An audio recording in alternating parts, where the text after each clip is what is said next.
money. And even though the federal moratorium is set for June 30th, case managers are telling me that right now landlords are setting dates in the court for eviction.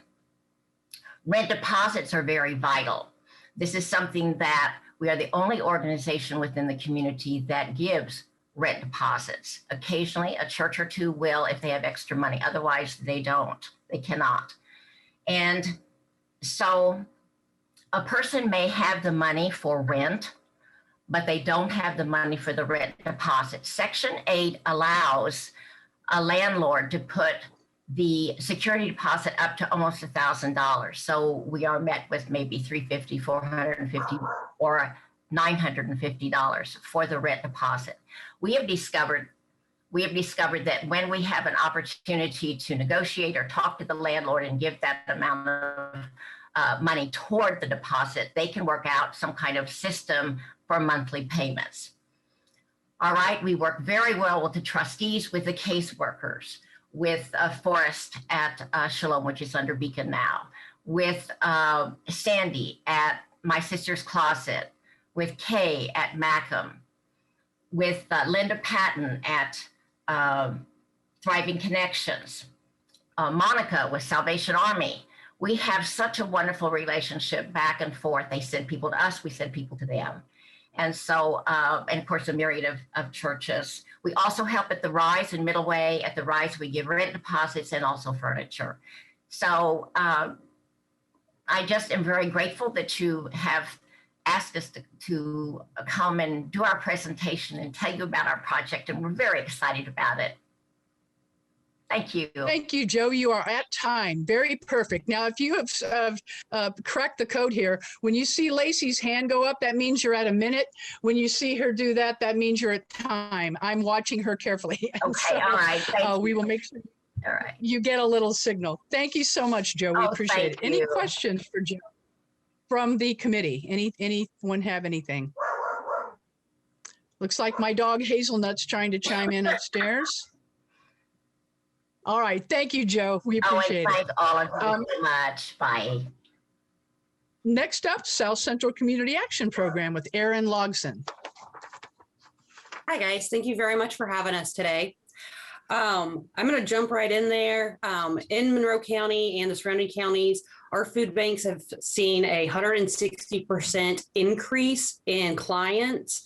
52% of SCAP's clients have suffered from food insecurities this year.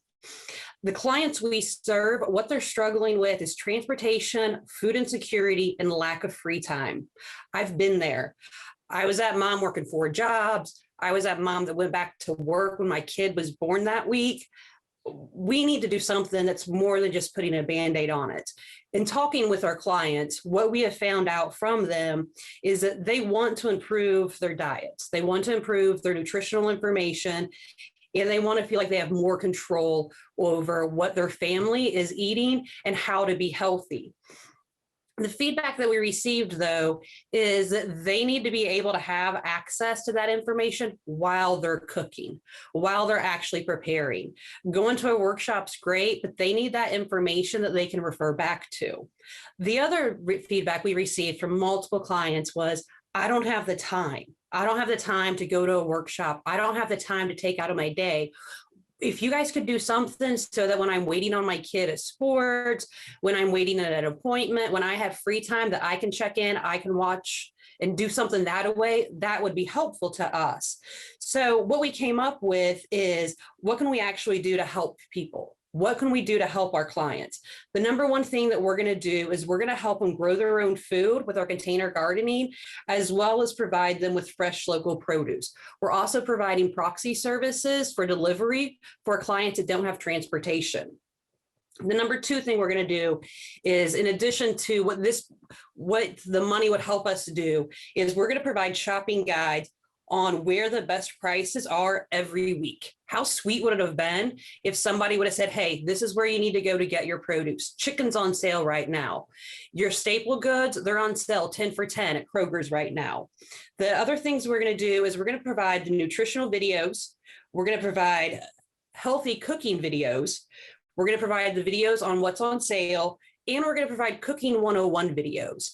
We had a partnership with Lighthouse Community Church. They asked us to come in during their Daniel fast and provide nutritional videos as well as cooking videos.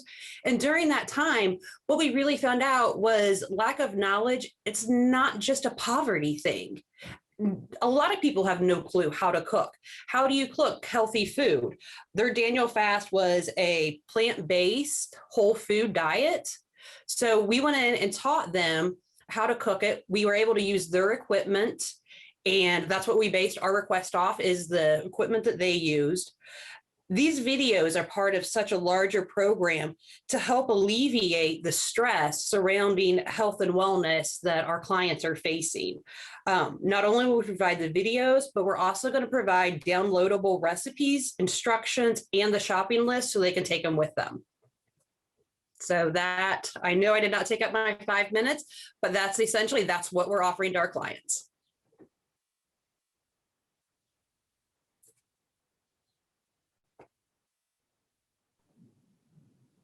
Susan, you need to unmute. Susan, yeah. I am so sorry. So Lauren, you didn't have a question. You're just trying to tell me that I'm getting very Zoom feeble here. Okay, thank you. Thank you, Aaron. Any questions from the committee? I was going to ask Aaron if it's okay to are you any of the videos going to talk about diabetes and or food that might be important to consume or not to consume? Actually, Ron, that's a really great question. And one of the things we're going to focus on isn't just diabetes, but pardon me, in between Zoom meetings, I had a client call me because she was struggling with, she had to change her diet due to migraines, and it has to be a whole food, no milk, no sugar diet. And so she's like, are you guys, what can you help me with? So one of the things that really needs addressed is the different medical conditions and how different you have to eat for them. If you have, so diabetes would be one, high blood pressure, autoimmune disorders, but how we can do that and how we can do it within a budget that a lot of our clients live on.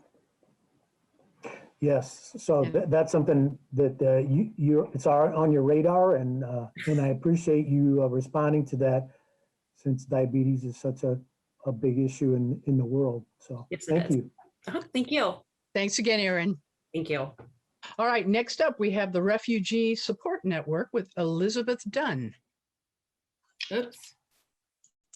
Hi there, you can see me all right? Yes. Great, thank you. I'm Elizabeth Dunn. I'm the Executive Director of the Refugee Support Network. We're a small, all-volunteer group. We have zero overhead, and we support asylum seekers, refugees, and other displaced newcomers in our community. We partner with other agencies. We provide public education, and mostly what we do is direct client support.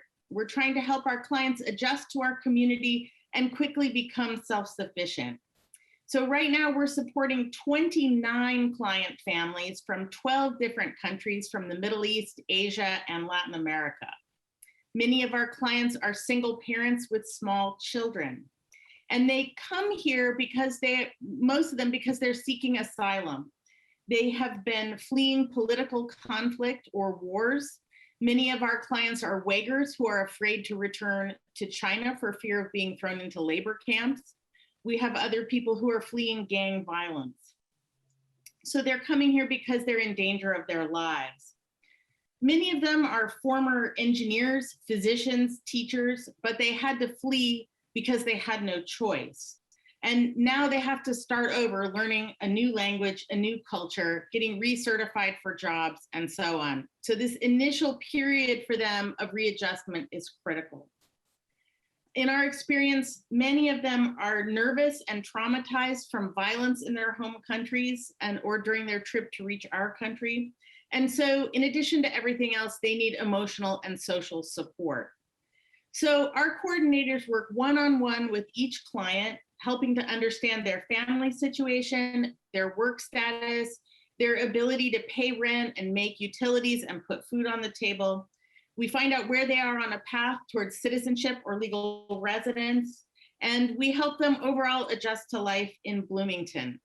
One of the biggest problems that our clients face is that existing immigration law says that they cannot apply for a work permit for the first several months after they apply for asylum, and they're not eligible for many public support programs. So they're falling into a crack and cannot get any help. Because they still need to support themselves during this time, our support is vital for them. We assist them in paying rent, making utilities, getting kids ready for school. We also pay many of their fees for their immigration asylum applications, some attorney fees, and we drive them to their hearings in Chicago and Indianapolis. We also provide friendship and mentoring. Often they need help interacting with the local school system, figuring out how to file taxes. One of our coordinators took a client to get glasses last week. Many of them are learning to drive, and we're teaching them to drive in parking lots. So we meet with them, we share meals and tea, we become their friends, and we help them overcome all of the logistical and bureaucratic hurdles that they need to get set up to have life again and be self-sufficient. One of the particularly challenging areas we've had lately is how to pay for medical, dental, optometry, and trauma counseling. So we've been doing a lot of work helping clients apply for emergency Medicaid, connect with HealthNet, and so on. But we're finding that very often they're getting hit with large bills from ER visits, or that IU Health is demanding a down payment of hundreds of dollars before emergency surgery can be performed. So twice in the last few months, we've provided more than $500 as a down payment on a surgery, and then helped our client work with IU Health to pay. So coronavirus has made this much more difficult. Our clients, many of whom worked in restaurants or drove Uber or Lyft, have been out of work. Most of the money we received from our last round went to rent support. We paid half rent, we paid half utilities for people to make it possible for them to stay in their homes. So we're hoping to continue this until they can get back to work in the next few months. So we see this as a temporary need. But the amount of help that we've provided has gone up by a factor of 10 in the last 2 years. So we need your help to keep providing help. We're a 100% volunteer organization, and we really hope that you will continue to join with us in what we think is inclusive and really heart-opening work. Thank you so much. Thank you so much, Elizabeth. Questions from the committee? And seeing none, we appreciate you. Thank you so much. Next up, we have Amy Jackson from the Project School. Hi, Hi, Amy. hello. I'm the Philanthropy and Outreach Director for the Project School, which is also known as TPS. Thank you so much for inviting us today to present about our grant application to support the installation of a laundry room at the Project School to be used primarily by struggling students and families. So I first want to address the specific question that you posed to us to make sure that I'm able to answer it before our time expires. TPS utilizes 2 downtown buildings for which we have annual leases and have also substantively invested in leaseholder improvements. Our main building is on Walnut and is owned by the Parks and Rec Board. And our new middle school building is on South Washington, right across the street from Two Sticks Bakery, and is owned by Tom White. This new building is where the laundry room will be located. We also own a donated double lot green property on South Washington that will be turned into a learning garden and creative play space in upcoming months. We moved into our new middle school building on South Washington summer of last year with a 10-year lease. Written into the lease is a 5-year increment renewal option beginning in year 7. Also built into the lease is our right to first refusal if the building goes on the market. We initially approached Mr. White about purchasing the building, but in the end, he wasn't ready to part with it. He believes he will be ready at some point in the future, and we have great interest in becoming the owners if that happens. If in the future we move our middle school location, which is getting to the heart of your question, we intend to, of course, take the laundry equipment with us. And if for some unlikely reason TPS were to cease operation, we would donate these machines to one of our partners. Likely we would offer them first to New Hope Family Shelter or another respected community agency. So TPS is a K-8 locally chartered public school, this year serving 307 students. We were founded by local public school educators who envisioned a whole child approach to school, where every child can thrive and where all teachers are part of democratically designing pedagogy and curriculum. TPS believes in supporting families as much as children and recognizes that student success really depends on wraparound supports for the whole family.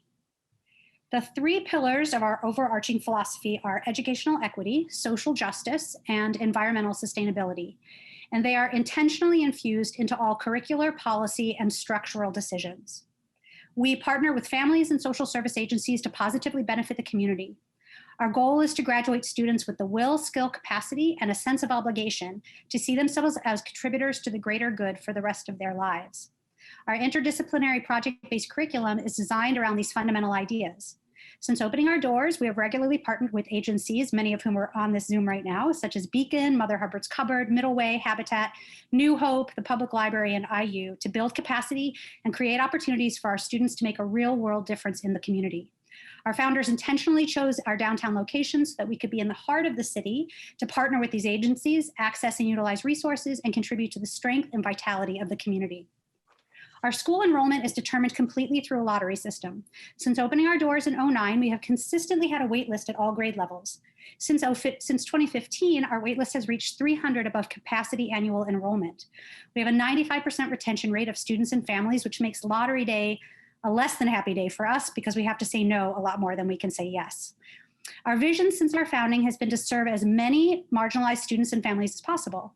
However, until 2020, our hands have been tied by Indiana law regarding lottery structure. Because until this current school year, we haven't been able to prioritize socioeconomic factors in our lottery process, we held at about 25% free and reduced lunch rate for our first 11 years. Once the lottery law changed in Indiana last year, we immediately implemented a prioritization for the school year and have already seen an increase in those being served who struggle socioeconomically. Even with our low turnover and therefore very few spaces opening every year, we increased by 5+% this current academic year, and we will believe we will be able to reach our stated goal of serving at least 40% poverty rate in the coming year or in the following year. Our long-awaited 2-year expansion process has meant the addition of 26 new students and a second building this year. Next year, we will grow by an additional 26 students in the second phase of expansion. Prior to the addition of our new building, we weren't able to install a laundry room because we utilize every nook and cranny of our main building for instruction. In TPS 2, the middle school building, there's perfect space, easy parking and street accessibility, and the building can be facilitated evenings and weekends to support families without requiring access to our larger main building. We imagine some students bringing laundry to wash during the day and also families accessing the resource during non-school hours, and we'll work with families to make it as easy and convenient as possible. We have dreamed about offering this resource since first opening our doors, and the inclusion of laundry represents for us our ongoing effort to create a safe, non-violent, inclusive, and effective learning environment. Thank you, Amy. You are at time. Great timing. And any questions from the committee? And seeing none, we thank you very much, Amy. Thanks. All right, the next 5 agencies are Pro Bono Indiana, Pets Alive, Persisterhood Workshop, New Leaf, New Life, and New Hope for Families. So let us now hear, I have 2 names here, Diane Walker and Jamie Sutton. I don't know which one of you will present for Pro Bono. Hi, Diane. Hi. Yes, I had my shot a couple of days ago. I wasn't sure I would be in good shape in order to present, but fortunately I am. Justice Unlocked and District 10 Pro Bono Project, also known as Pro Bono Indiana, are 2 legal firms that participate with community justice and mediation, also known as CJAM, in order to provide the housing and eviction prevention program. And we've been doing this with the Monroe County courts for the last 2 years. It's proven to be highly successful in helping people preserve housing or at least reach softer landings. And we have asked for further services from, or further funding for Jack Hopkins, because according to the U.S. Household Pulse Survey, which is a project by the Census Bureau during the pandemic, up to 28% of Hoosiers expect to be evicted within the next 2 months. It'll be a crisis that's unprecedented in our lifetimes. And the way that we have structured our proposal is that we have first asked for minimum funding to be able to be at the eviction hearings 2 hours a week, 2 times a week. But we want to be able to provide further services for the legal and CJAM purposes so that we can address tenants and unrepresented landlords' needs before it reaches the crisis of eviction. Because by the time it reaches eviction, it's already too late. With the extra funding that we're requesting, we would provide legal education. We would also be able to provide one-on-one counseling with the lawyers in this. We would also be able with CJAM to provide mediation and also be able to give them social services counseling too. The process has been designed to provide one-stop shopping. Whenever they go to eviction court, the way that HEP works is that Justice Unlocked and District 10 Pro Bono Project first give legal advice. The legal advice is incredibly necessary because none of the tenants who are being evicted have the access to an attorney. They can't afford it. Most of the landlords who are represented can't afford it either. They're usually mom and pop landlords who have acquired the rental in order to be able to provide extra income for themselves during retirement or during other sources. And since the eviction moratorium has been in place since March of 2020, they've taken a huge hit to their income. So D10 and Justice Unlocked are able to provide legal resources and legal counseling at the eviction prevention program during the court's eviction processes. Once they are fully advised as to their best legal options, they go into mediation with CJAM. CJAM is usually able to work out something that's advantageous to both landlords and tenants. It's incredibly important that they be able to do an agreed judgment, because if they don't have an agreement and the court does evict them, that eviction is a black mark against the tenant's record. The tenant is usually unable to rent from both public landlords and private landlords. So if they can come to an agreed judgment with the mediation, that's far better. It's usually ordered by the court. Once mediation is done, the court then sends them to the CJAM coordinator, who, and this is to answer the court's or the council's second question, which is how we all collaborate together. The CJAM coordinator then provides people with further resources, which include money in order to be able to pay their rent. It may give tenants the ability to look for cheaper resources, a cheaper place to live. It also provides them with other resources that they might need in order to come to a softer landing and either keep their tenancy or be able to thrive afterwards. The HEP program has been in place for the last 2 years. It's been a model program for Indiana Housing and Coalition or Community Development Authority, recommended our mediation approach to the Supreme Court, which has since implemented this so that they have included mediation in their approach to the pandemic. We very much hope that we'll be able to be fully funded so we can meet this crisis and be able to give people the seamless project and services that we've been able to give thus far. Thank you. Thank you very much, Diane. Are there any council or committee questions? And seeing none, we appreciate that report. Thank you so much. Thank you. All right, next up, Pets Alive, and we will be hearing from Jill Robinson, I believe, is a representative from Pets Alive with us. There she is. Good evening. Hi. Hi, my name is Jill Robinson, and I'm here to represent Pets Alive Spay Neuter Clinic, and I appreciate this opportunity, especially as I hear all of these wonderful stories that you have to listen to and make a decision, so thank you. I've always called Pets Alive the best kept secret in Bloomington. I know everyone's heard of the shelter, but not everyone has heard of us. And if you've ever gotten an animal from the shelter, chances are that Pets Alive has done that surgery. And while we work closely with the shelter, we know that we can't adopt our way out of the pet overpopulation problem. Our results are permanent and far-reaching. And since 2005, we performed over 160,000 surgeries. And you can imagine the decrease in unwanted births and the lesser financial burden for the taxpayers and the shelters with that change.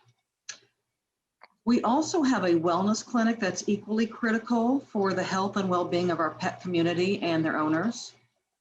Prices for veterinary services can be cost prohibitive for people, and a lot of times they may opt out of necessary care due to the pricing. And living with animals that don't receive basic health care can also have an impact on everyone in the home. Fleas, rabies, and ticks affect everyone. And we can offer a comprehensive exam with a veterinarian for as low as $5. And that's 1/10 of the price of a traditional office. And our surgeries are about 1/4 of the cost of a traditional office. And we also offer vaccines and preventative medicines at reduced costs through our daily wellness clinic. And people can also get vouchers. We work with Spay Neuter Services of Indiana to provide these vouchers, and people can get services sometimes very close to nothing. We currently have 2 full-time veterinarians on staff for surgery and vaccination clinics. We rely on a paid staff since we are a medically based charity, and our veterinarians are trained in high quality spay and high volume spay neuter. We have 2 veterinarians and to process the surgery and vaccination clinics. And we have a full team of veterinary techs and assistants who assist in the process from start to finish. And we pride ourselves on being high quality. The only thing reduced is the cost. Our patients receive the best care because we believe our people are the best. I know that everyone here is describing how COVID has upended their lives and their mission. Our surgery numbers dropped from about 5,000 surgeries from the previous year. And that translates to 15,000 unprevented births just in our area. Our downtime, though, we have learned from it. It's allowed us to find new leadership, new team members, a new attitude, and new ways to cope with these unexpected changes, and also be prepared for more change because change is a given. Our costs are not covered by our surgeries and our product sales, but we know we have to keep up our work. We have come out the other side of this pandemic with the staff and the space to increase our capacity past our previous year's high numbers, our highest year ever being 15,000 surgeries. We want patients filling up our kennels, our surgery and examination tables all day long. Our other question was, how can we keep our income? We now have a full staff. We now have a full clinic with enough space for full staff. We can service patients 40 hours a week, and we can schedule our surgeries and wellness clinics more consistently. We used to have more cancellations because with such a small staff, if you lose one person, then you lose patients.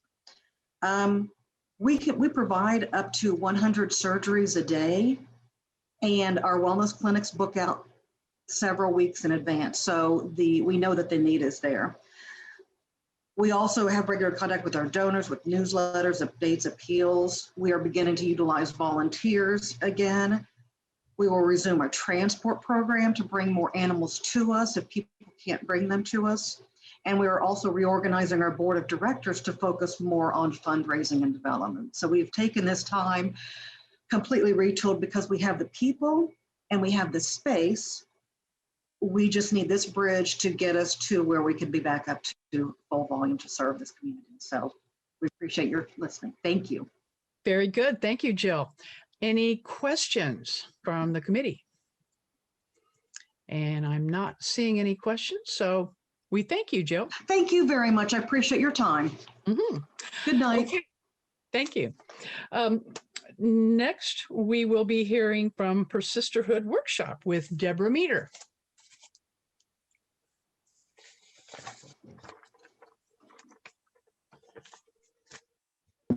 Hi, sorry about that.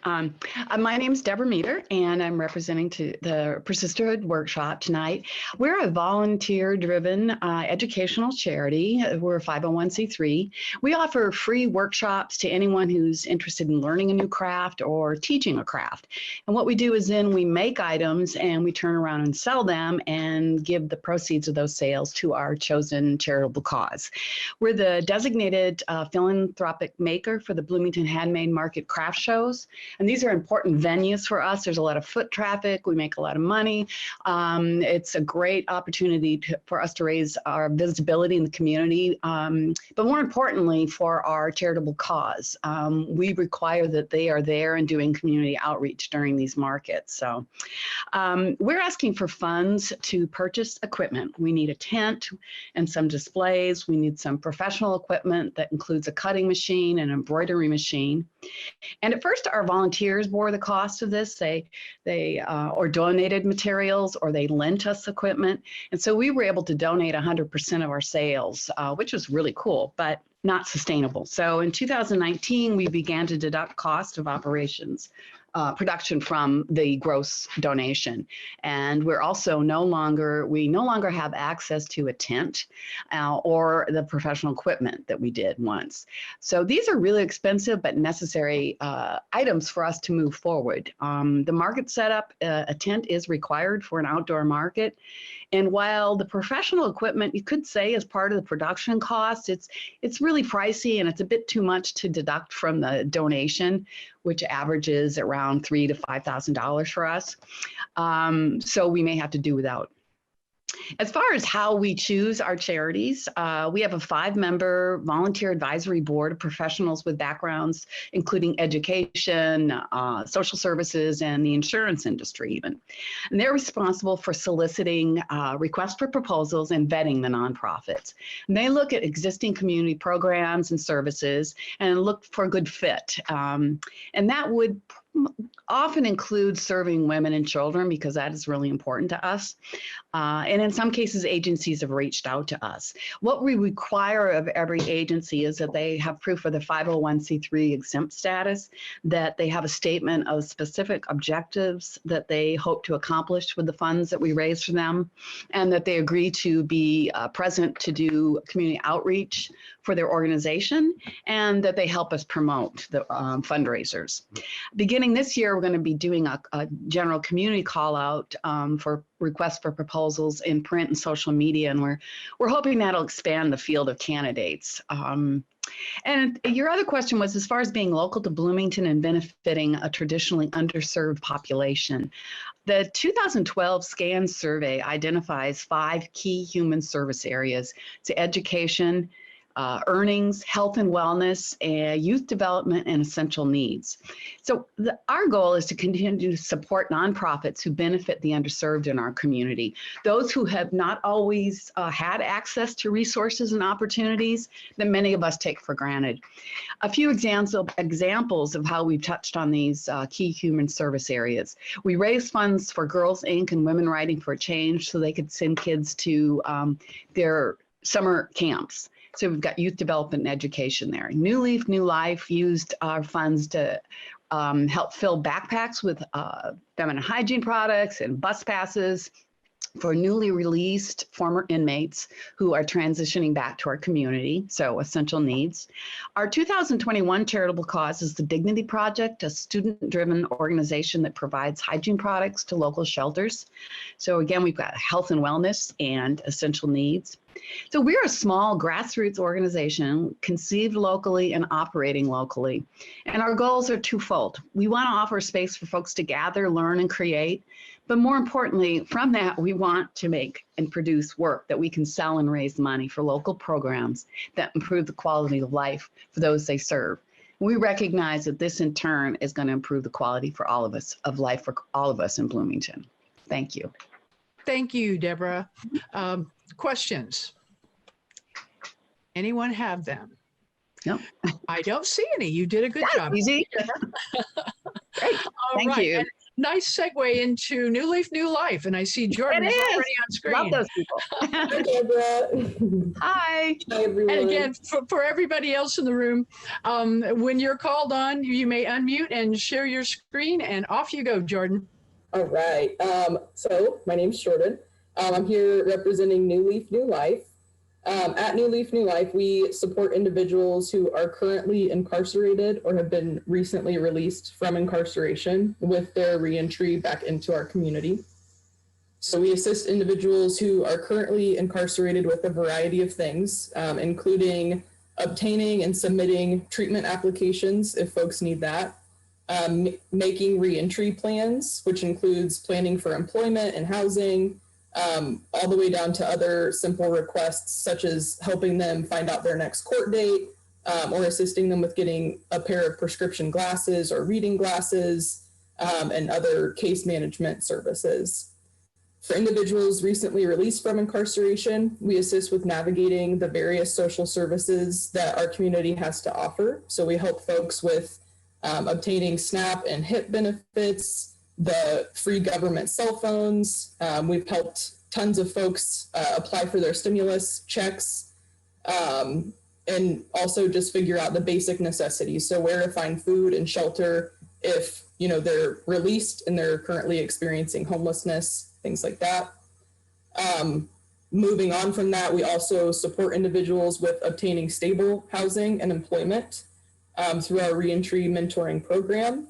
And to assist with these tasks, we do other things like helping people obtain copies of their birth certificates, which that's necessary for employment and for getting your ID and getting your social security card, as well as getting clothing for employment. And we have a free clothing shop in our office also. So a lot of folks getting released, they have the clothes on their back. That's it. So if you went to jail in the summer and you're getting released in the winter and all you have are a pair of flip-flops and a t-shirt, that's what you have.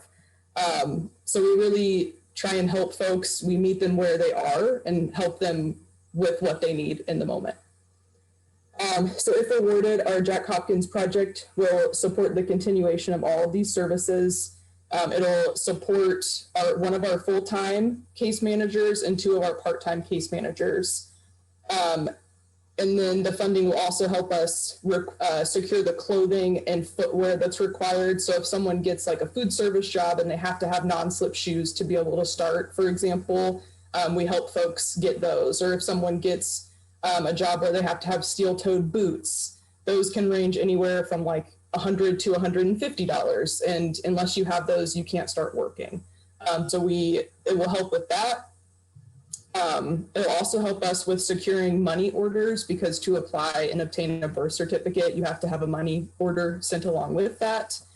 And also stamps. So surprisingly, we go through tons of stamps, because if people are incarcerated and they need to submit treatment applications through the mail, they send them to us for free through in-house mail, and then we submit them on their behalf through US mail. You guys had a couple of questions about the application. So to start, the hourly rates for our positions are $13.50 per hour. Our staff are paid $13.50 per hour.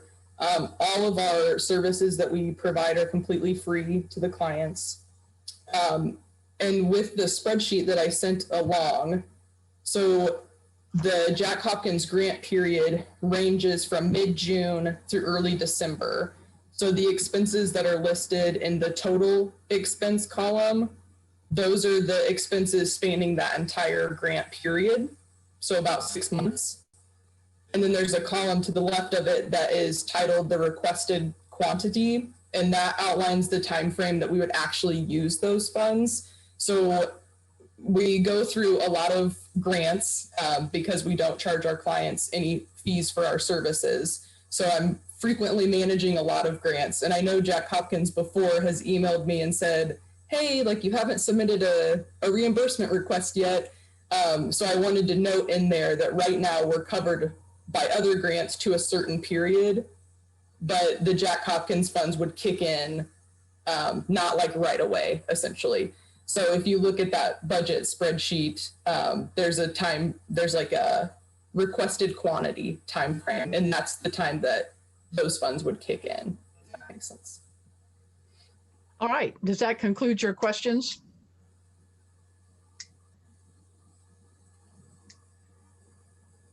Did I just freeze up? No, I think you're good. Okay, so any Heather has her questions? hand up. Any questions for Jordan? All right, I see none. Thank you very much. We appreciate your guys so much. presentation. Right. And now we hear from New Hope for Families with Ms. Emily Pike. Good evening. Thank you all so much for having us here this evening. Here, right?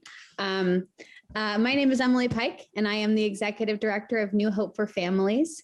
Most of you are familiar, but in case you're not, at New Hope, we serve families impacted by homelessness, and we do that in two ways.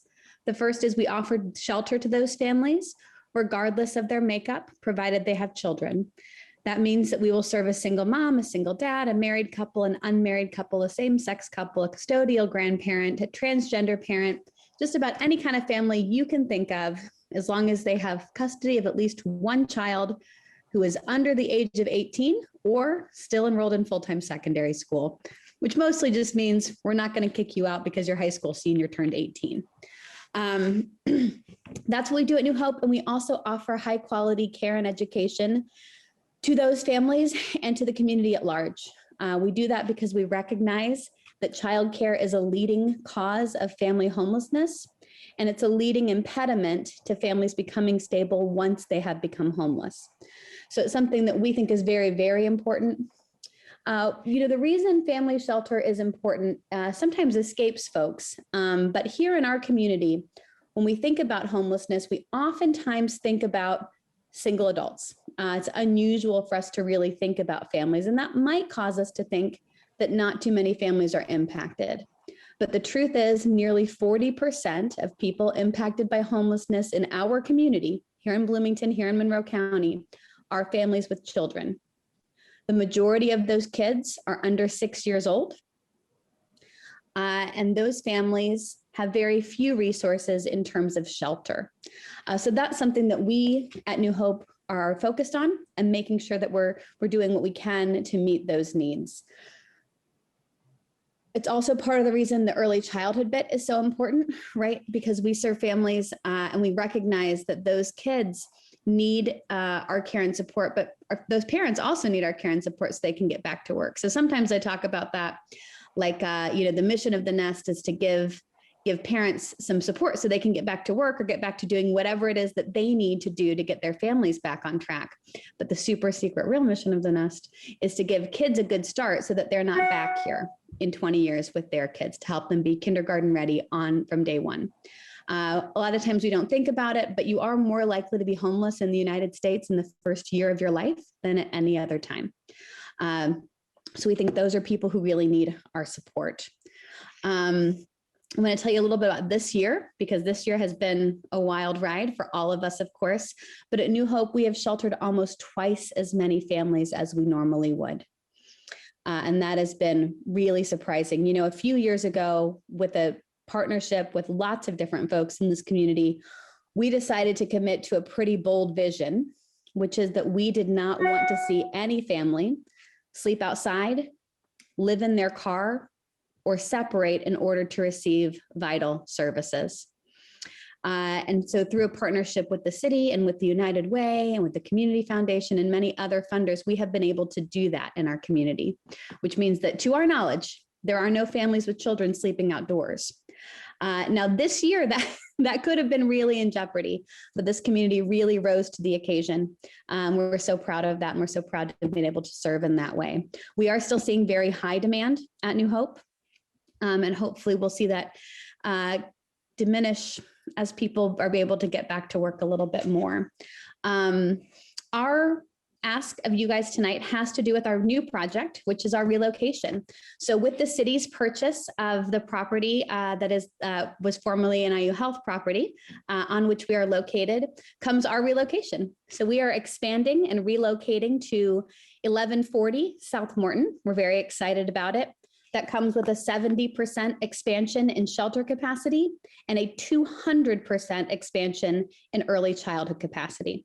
So we're asking you pretty straightforwardly for your support to purchase some appliances there. They're high quality appliances. We have a partnership with Whirlpool, who's going to give them to us at a discount so we can have the sorts of things that we think will last. We've been very grateful through a partnership with St. Vincent to have access to a lot of very high quality secondhand things.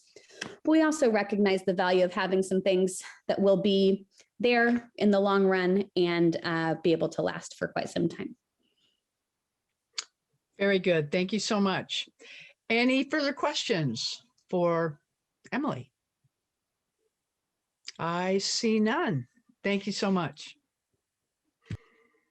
All right, the next 5 agencies will be My Sister's Closet, Mother Hubbard's Cupboard, Monroe County United Ministries, Middle Way House, and Meals on Wheels. So, Ms. Keller, are you ready? I see you are. I am ready. Can you hear me? Yes. Okay, super. Hello, thank you so much to Jack Hopkins, Common Council, for hearing My Sister's Closet tonight. We really appreciate the opportunity to talk. My Sister's Closet helps low-income and at-risk women with tools of training to overcome obstacles that are keeping them from reaching their goals of self-sufficiency through employment. Most women that we serve are single-parent households who are struggling with issues of homelessness and domestic violence, childcare, and transportation. My Sister's Closet is respectfully requesting $22,456 to supplement the salary of an assistant manager to help us provide sufficient amounts of interview and job attire for large numbers of clients we will be receiving once the federal COVID unemployment benefits expire. This position was previously paid for in part with residual store sales, and we had the use of a wonderful community volunteer who worked almost full-time, but stepped down in January 2020 with health issues. So we no longer have her available. And because we didn't pay her in 2019, we weren't able to include her in PPP loan request, so we did not get the benefit of that money. This position is vital for us to be able to maintain a functioning resale store, to be able to keep My Sister's Closet's mission working efficiently as a strong organization. Our current staff have been supplying as much extra time on a volunteer basis beyond their paid hours, but they've been asking me so much to be able to get this position filled. It's just become unrealistic and people are tired. Just to bring you up to speed of what this person does, she is the main arm of the store manager and the client services coordinator, and she is the one who maintains ample supply levels of stock to dress our clients and acts as part of the team when a client is on site. So we have 4 people working with the client at the time. And so that includes enough dress shoes, non-skid flat black work shoes in sizes 5 to 12, suits, jackets, pants, skirts, button downs, black and whites, scrubs, khakis, briefs, portfolios, rolling suitcases for women who don't have a place to put things. These are really high levels of stock. Everything is steamed, everything is clean, and I would invite all the council members to come for a tour at My Sister's Closet to be able to see what we're talking about. She also oversees all the supply centers like our bra room and our client services center with hygiene products. The bra room, we keep bras in 12 main sizes and cup variations, as well as prosthetics and specialty bras for women who have had mastectomies. We maintain over 600 in this category, as well as 88 different hygiene products, nail care, hair, feminine, hygiene, skincare products. This person keeps all new underwear, support hose, compression socks, foundation garments, shapewear, anything that a client needs to be able to be in the job. This person oversees volunteers and interns who help us with supply chain and operations and make sure that all our stock is steamed for these clients and in good repair. And she works directly, again, when any of these clients are coming to us.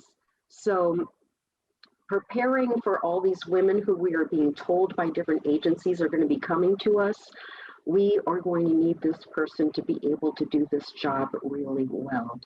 And this person is vital to my sister's closet being able to put enough other stock on the floor so that we are able to bring in enough money with the regular population coming in and purchasing so that we are able to stay mostly as a self-functioning, self-funding organization. And so that is the biggest thing that I needed to talk about tonight. And I would welcome any questions that you might possibly have for us. Thank you. Any questions for Sandy? And I see none. So we appreciate you, Sandy. Thank you very much. Thank you. All right. Mother Hubbard's Cupboard is next. And we have Amanda and Nikki with us, I do believe. Yes. Hi. Good evening. My name is Amanda Nicky, and I'm the president and CEO of Mother Hubbard's Cupboard. I'd like to thank the committee for its past support as well as the opportunity to be here today. Mother Hubbard's Cupboard's mission is to increase access to healthy food for all people in ways that cultivate dignity, self-sufficiency, and community. Our programs work together to meet people's immediate needs for food assistance while acknowledging and addressing the root causes of hunger and poverty. As the largest emergency food pantry in the area, MHC serves over 15,000 low-income residents of Bloomington and surrounding communities, making nutritious food and wholesome meals more accessible and equipping people with the knowledge and tools to grow and prepare their own food. In 2020, MHC distributed nearly 1 million pounds of food, and currently we're still operating in our emergency COVID response mode, distributing pre-packed boxes of groceries outdoors in a limited contact drive-through model. We respectfully request funding support from Jack Hopkins Social Service Fund to purchase office and pantry furniture. Over the last year and a half, we've completed interior renovations thanks to 2 rounds of CDBG physical improvement funding, converting our attic into office space, building a publicly accessible tool share room off of our existing pantry, and expanding our food storage space. The items requested will be used for displaying food in our pantry, including produce and dry goods. Other requested items will outfit the new office space with workspaces, file storage, and an additional meeting and conference space. In addition to the furniture needed, other items that will make shopping safe and easy for our patrons are requested. These include divider screens and shopping baskets. MHC strives to provide a warm and inviting space for our patrons, and during COVID, this has been very challenging. As we begin to plan our reopening for mid-August, we're excited to welcome everyone back into our newly renovated space with new shelving and displays highlighting our healthy food options, our tool share items, and increased workspaces for staff, volunteers, and interns. Thank you for considering our request. Thank you very much. Any further questions for Mother Hubbard's Cupboard? And I see none. So again, we appreciate everything you do. Thank you, Amanda. Next up, we have Macomb with Katie Broadfoot.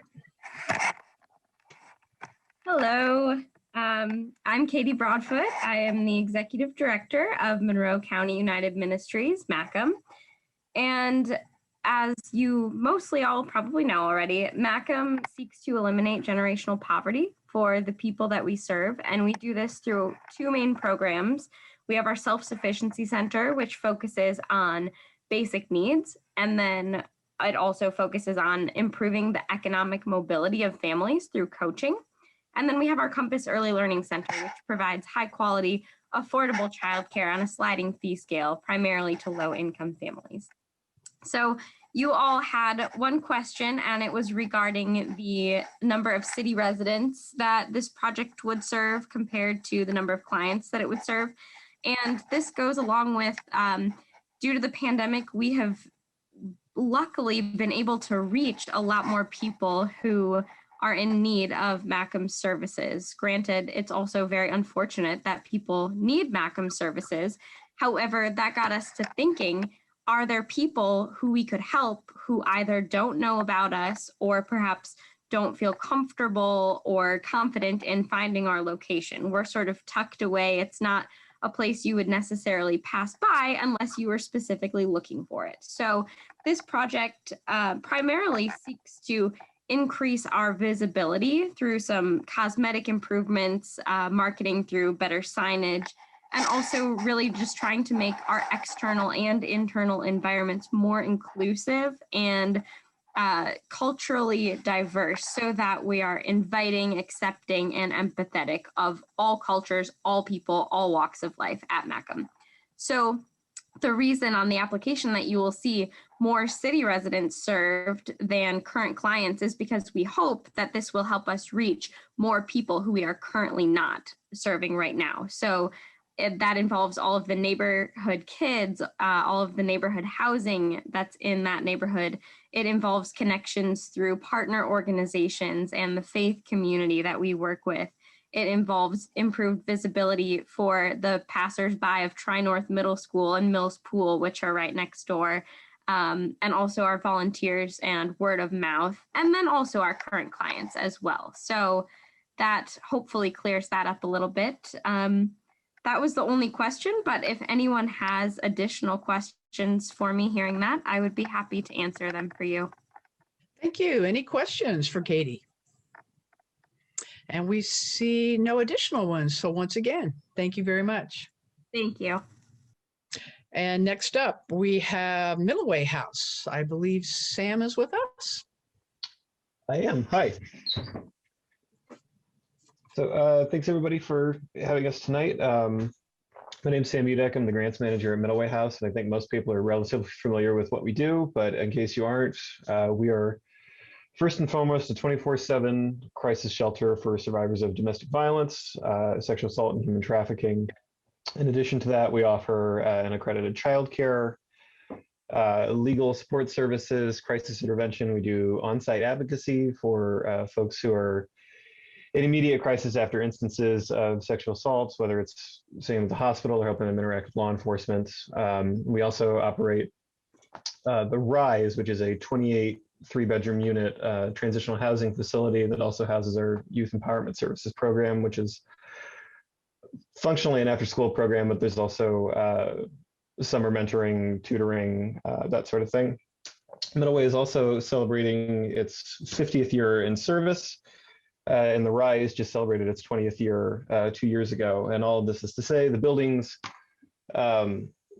New Wings is relatively new in 2011, but the Rise is now pushing 22 years old, and it needs pretty consistent upkeep. I think last year we had 38 adults and 78 children living at the Rise at one period or another. And within the New Wings shelter, we typically have somewhere between 12 and 20 some odd adults, and then children accompanying them, occupying the 30 beds plus two. At times in 2019, we had to expand and move people out of office spaces so we'd have more room for beds. And we're also landlords, not landlords, it's not a comfortable word situation, but we're functionally a property manager for at least 120 people at any given point, because we're also leasing space to Women Writing for a Change. So our grant request in this instance was for a new work truck. Our current truck is a 1996 Chevy S10 with an indeterminate amount of miles. Significant parts of the dashboard are broken. I've driven the truck several times over the last couple of years with a significant payload, and it is terrifying, and it's a pretty liberal use of the word truck. I drove it carrying like 600 or 700 pounds of water bottles that we donated to protest last summer, and I don't think the truck was safe over 20 miles an hour. The primary question the council had was, what kind of impact would a new again is massaging it would be a used work truck, but what a new to us truck, what impact would it have in the community? And it means more furniture for people moving into the Rise. Right now, we have to depend on somebody else's ability to deliver anything bigger than a chair or a side table because we don't have a vehicle that can move it. It expands our ability to accept furniture donations beyond Hoosier to Hoosier projects or hotels. We get furniture from St. Vincent de Paul. but it would allow us to actually pick up furniture that people are otherwise unable to bring to us. We have 7 to 10 move outs a year, sometimes more. And that means we have to turn an apartment. So we need a vehicle that could transport drywall, baseboards, 2x4s, glass. We need to replace a number of windows in the rise this year.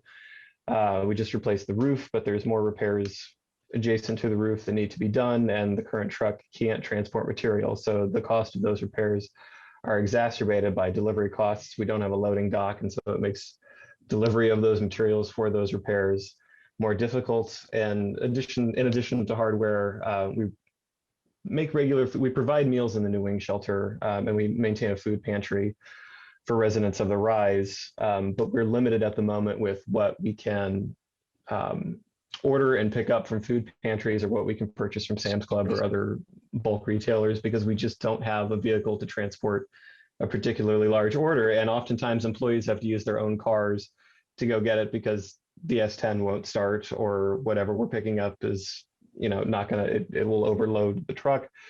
So the impact the truck functionally has is more furniture, a cleaner, safer, more updated living environment for people living in both New Wings and the Rise, and more fresh food for people living in either facility, in addition to more pantry stocking items. And that's, I guess, too close to say. I think last year, even with COVID, we still served, I think it was over 1,350 people in person. So we have a couple hundred children coming through the building every day. And if anybody's seen what kids do to anything, a lot of updating and refreshing is needed. So thank you. Thank you. Any additional questions for Sam?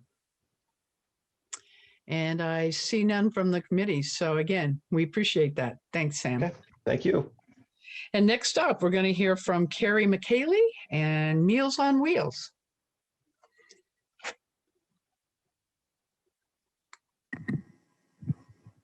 There we go. Good evening. Can everyone hear me? Yes. Great. I'm Carrie McKaylee. I'm the Executive Director of Bloomington Meals on Wheels. I'd like to thank the committee for having me tonight and for your service and commitment to the Bloomington nonprofit community. For those who aren't familiar, every month, Bloomington Meals on Wheels provides over 4,000 medically tailored meals to 96 Bloomington residents who are homebound and unable to prepare nutritious meals due to chronic illness, severe disability, or advanced age. We are respectfully requesting funds to redevelop our website and maintain it for 3 years. Our current website was developed in 2011. Over the past 10 years, we have been fortunate to have many volunteers step up to maintain the site. However, the downside of that great volunteer involvement is that changes were not always consistent and sometimes done in ways that may have compromised the integrity of the site. The result is that things that should be easy changes now require time-consuming workarounds or expertise of writing code. The site suffers from frequent crashes and long loading times, and is not equipped for modern security features that would allow us to offer online payments or online application processing for the benefit of our clients. The proposed project would hire a website developer to work with us to determine the best functionality of the site for our audience, and then build that site to be easy to use, easy to update, mobile friendly, and in accordance with current security recommendations.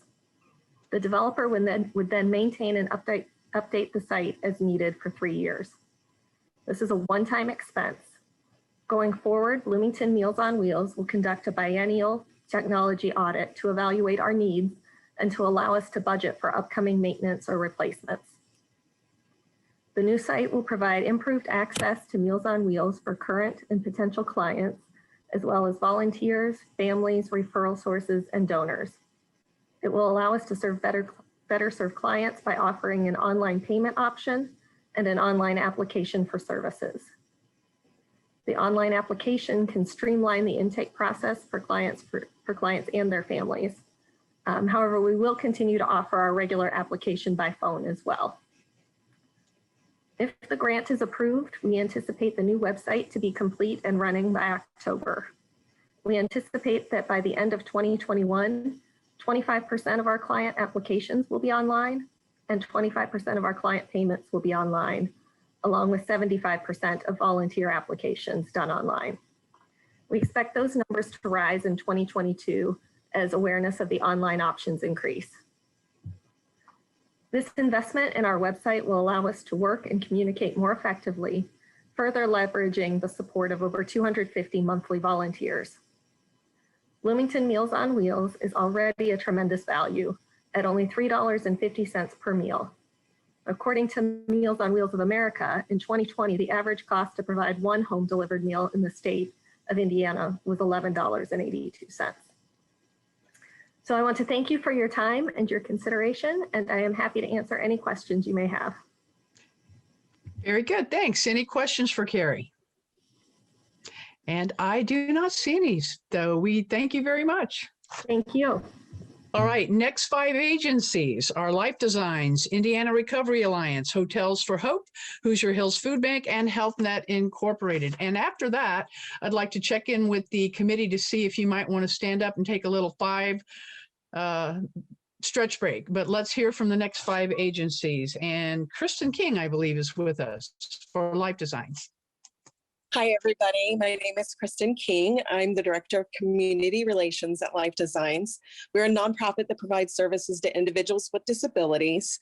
So I want to address the second question first. The committee had asked if we are reopening or planning to reopen our previous day program. And the answer is no. This is actually a new idea. It's a day program, but it's totally different. And let me explain why it's different. So our current day program that we were operating before COVID was actually community-based. Clients would meet at our office, then they would board 2 different vehicle vans, and they would go to various locations around the community. Of course, we really, really, really loved that. And we were even moving to a more individualized community outing system. So we got smaller groups. But with COVID, it just wasn't safe. All of the clients that were coming to our day program come from different households, number one. Number two, there's no way to safely transport them and maintain social distancing, as well as individuals with disabilities also struggle with the idea of social distancing, staying 6 feet away, wearing masks, and many of our clients are high risk. So we had to close, just like most of the day programs across the United States. And we're just not able to open. We don't have a facility because we were community-based to be able to bring that back. There were a few day programs that have opened back up, but very minimal capacity.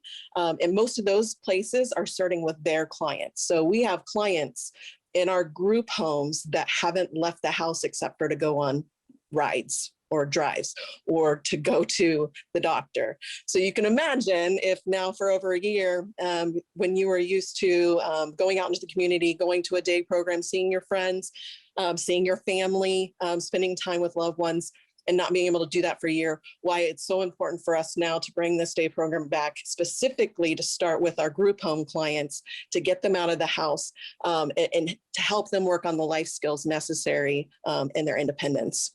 So yes, it is both not new and new, and I hope that successfully answered the question.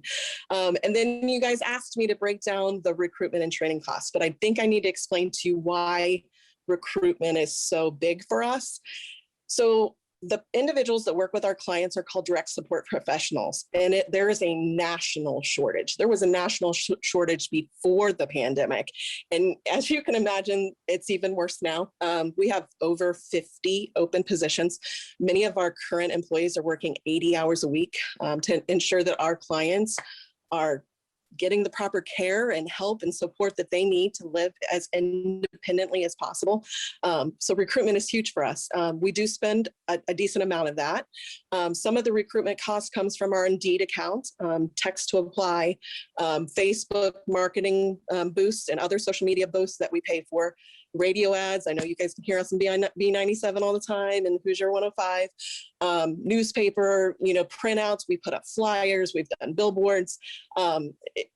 there's a pretty significant expense. And way we've broken it down was we took all of our expenses from last year and divided it by the number of people that we actually hired.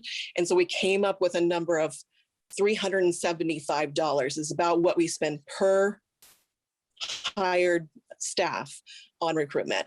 Of course, that's not the 7,000 or whatever we were saying for this. That other part is for the training. So there are many state mandated trainings that we have to do. Our training is done in a week format. So that's 40 hours. The first week they train.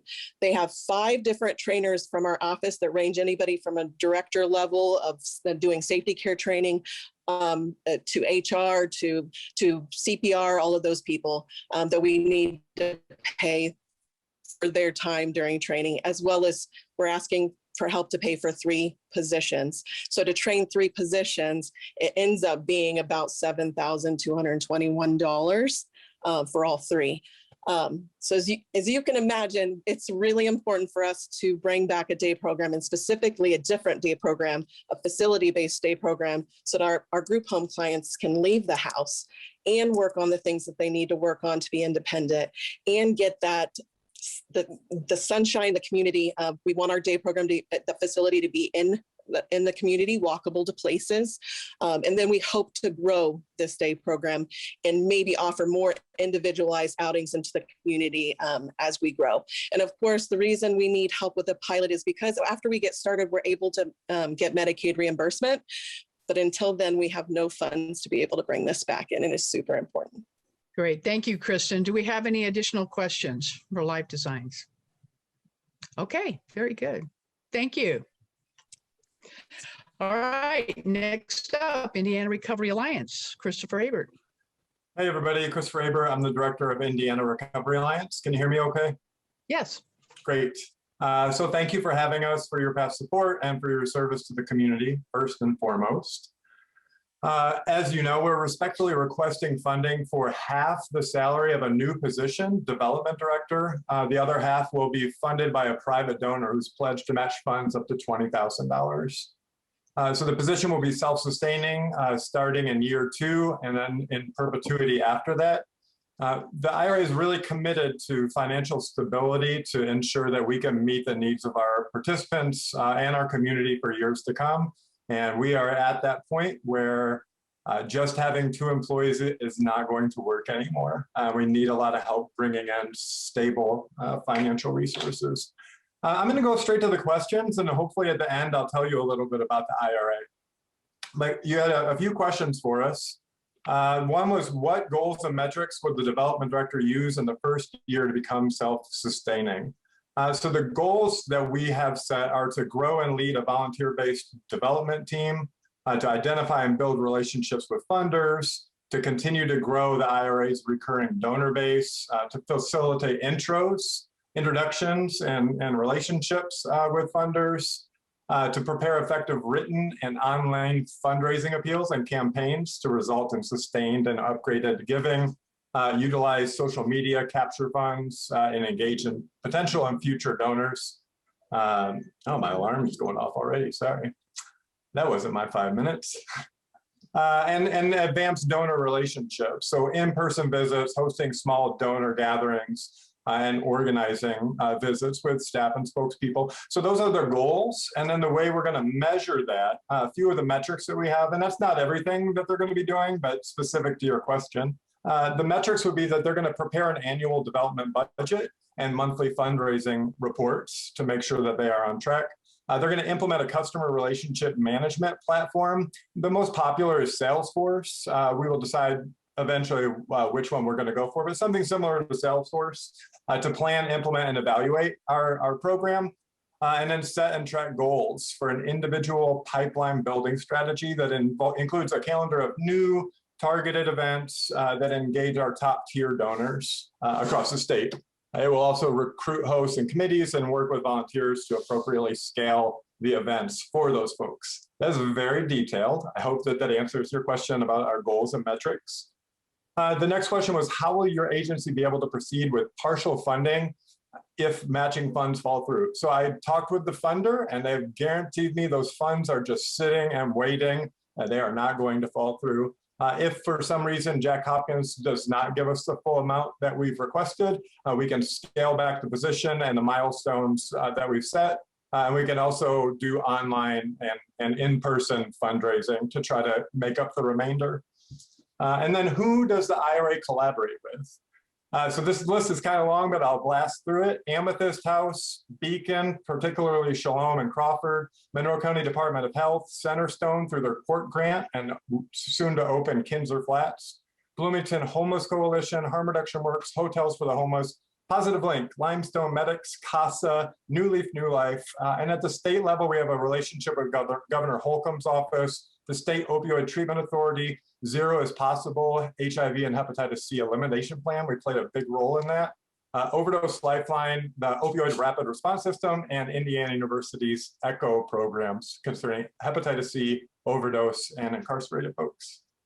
So we are tied in, and we love our collaborative relationships. So it looks like I have enough time to tell you about the IRA right now. So a few weeks. Actually, great. you have 1 minute. That's perfect. I never do these perfect. So a few weeks ago, we celebrated our 100,000th dose of naloxone being distributed. That's more than any other agency, and the state itself has distributed. The vast majority of that has been in Monroe County, but it has trickled throughout the state, and we've done some work. That's been used to reverse 5,000 potentially fatal overdoses. So to put that in human scale, that's 5,000 times that a community member was able to show up the next day for breakfast with loved ones, was able to make it to their kid's soccer game, was able to go to Cedar Bluffs and go on a hike, which might not have been possible without that medication. Thank you again for your past support in getting that out. So we know we need to go upstream in the opioid crisis. These aren't Band-Aids, or they're life-saving, but we also know that what we really need is we need people who use drugs, people who have substance use disorder, to lead the way, to have their voices heard, to be able to articulate what they actually need, and to make sure that, thank you, make sure their patient rights, civil rights, and human rights are respected. That's our goal. Thanks. Thank you very much. Any questions? Any questions for Christopher? And we see none. Good job. Thank you very much.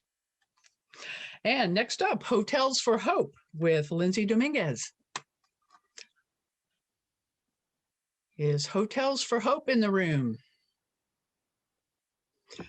Hi, I'm here. I'm trying to get my video on. we hear you. I'm here. Hi, thanks for letting us apply for this, first of all, and then answer some questions that you guys have. So you may have noticed our name change. We were previously Hotels for Homeless. We just incorporated in the state of Indiana, and we figured that now was the right time to change our name and rebrand a little bit and make it a bit more inclusive. We want to avoid any stigma or making anyone feel any kind of way about the word homeless. So we figured that hope sounds quite a bit better. So now we are Hotels for Hope, and we're gonna do a cool rebranding thing pretty soon.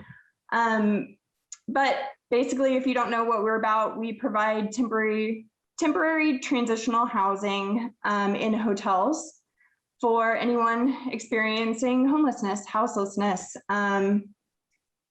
Previously, we focused on anyone, and quite a bit of our services were tailored to emergency COVID-related efforts within the past year. Now we are trying to shift our program to focus more on families with minor children, because as Emily from New Hope mentioned earlier, the need is vast. So you guys had a few questions about our future funding plans. We were just incorporated, and we are just about to submit our 501c3 application, which would be fantastic. And that sort of ties into our fiscal sponsorship question that you had. Currently, we are sponsored through New Leaf New Life. They're awesome.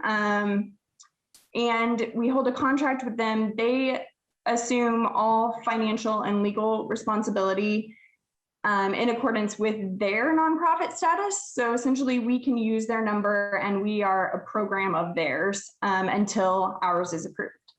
They monitor our financials, our receipts, our payments, our records.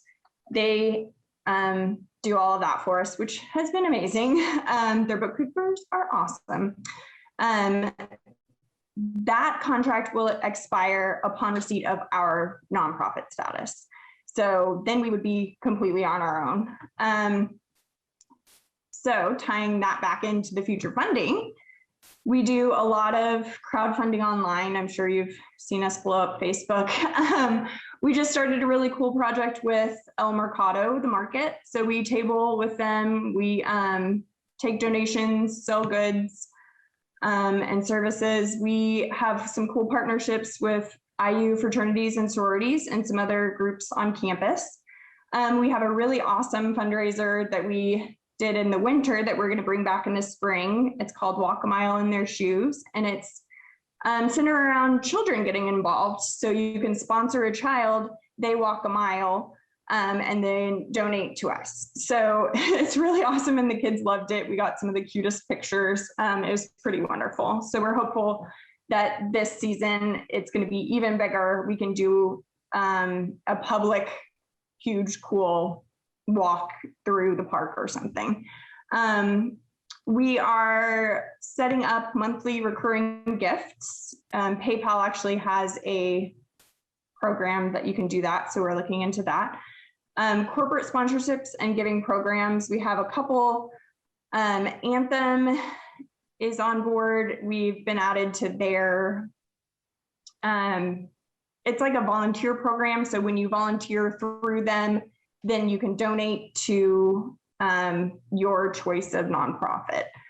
We have a sponsor a family program. We're applying for more city, county foundational grants.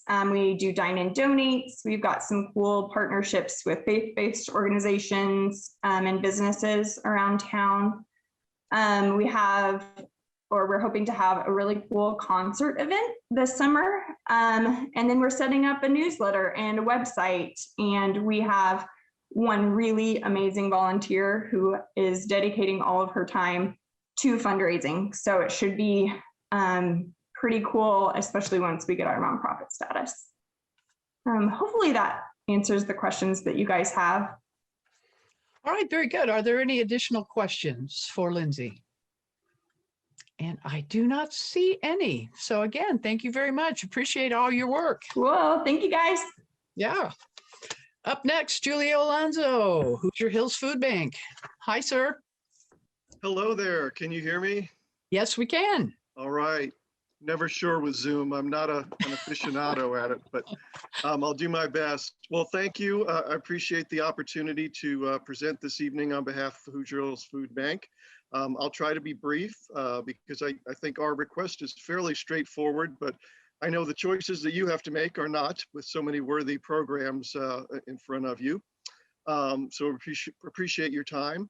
We are seeking support to continue our response to the COVID-19 pandemic and the increase in food insecurity that's been caused by the pandemic by purchasing food for distribution to our partner agencies in the city of Bloomington. Last year, you may know, we distributed 39% more food than the year before. We went from 5 million to 7 million pounds in 1 year, which I still, quite frankly, can't wrap my head around, but it happened. We did that by including over 1.3 million pounds of purchased food that helped offset the loss of many of the donated sources of food that we normally rely on. As you know, we are still battling the pandemic, and recovery is going to take some time. Our goal is to continue supporting our partner agencies with the food that they need for as long as it takes. And we are also planning to reinstitute the Fresh Friday direct distributions that we did last summer at the food bank directly to clients. Again, this summer starting in June. We hope that as we recover, Some of our donated food sources will start to come back. We're seeing a little bit of that so far, but not nearly what we need. And we also hope that we'll start to see a decline in the number of clients that are accessing food pantries and the agencies that we work with. We've seen a little bit of that so far. When stimulus checks went out, agencies anecdotally reported that they saw fewer clients for that week. We hope that some of the other benefits that are going to kick in soon will help that process. But really getting people back to full employment and getting everything back running again is the only way that we're going to get out of this and get people who never thought they'd have to use a food pantry back to being able to not use a food pantry. So we're hopeful for that, but we're not there yet. So we appreciate your support and consideration, and I would be happy to answer any questions that you have. Thank you. Any questions for Julio? And I see none. So again, we appreciate you. Thank you. Thank you very much. And we now have Nancy Richmond with HealthNet. Good evening. I don't see my picture, but can you hear me? We can. Oh, there you go. All right, there I am. Great, thank you. Good evening. Thank you for the opportunity to present on behalf of HealthNet. It's great to see all of you again, so to speak. So as you know, HealthNet is a nonprofit, federally qualified health center with the mission to improve lives with compassionate healthcare and support services regardless of ability to pay. At the end of 2019, HealthNet acquired Volunteers in Medicine Free Clinic, become the HealthNet Bloomington Health Center. So to jump into the questions, the lack of awareness of HealthNet services, I believe, is due primarily to the transition from Volunteers in Medicine to HealthNet rather than anything distinctive about the population we serve. The community was very familiar with Volunteers in Medicine after serving this community for 13 years. And the community was used to VIM being limited to serving only adults, only those with no health insurance, and only from 2 counties. Even with all the articles that were published in the Herald Times about the acquisition of VIM by HealthNet, I keep discovering that most people have no idea what happened to VIM and what HealthNet Bloomington Health Center actually is. Last week, I did a presentation for a community group about the health center. People thought that VIM had simply closed and had no idea that there's now a local federally qualified health center that serves the entire community. Any person of any age, of any income, with any insurance from any community. So that's totally different. Any of you on this committee and any of the people on this call could come to the Bloomington Health Center with no limitations, no restrictions. And going from a free clinic with a limited population to a health center that serves anybody is a huge shift. And it's essential that the community become aware of the change, and they're just simply not. I'm going to jump to the third question and then go back to the second. So when you ask about other agencies and how we're collaborating with other agencies that might be serving the same population that qualifies for HealthNet services, I want to remind you that there are no qualifying criteria for HealthNet services. Anybody qualifies. There is no restriction on any variable, which is the purpose of the request, to make this service available to anyone. But still, to address the question, the Bloomington Health Center collaborates very closely with other agencies that serve the low-income, medically underserved parts of the community, which again is a significant part of the population we serve, but it's by no means the entire population.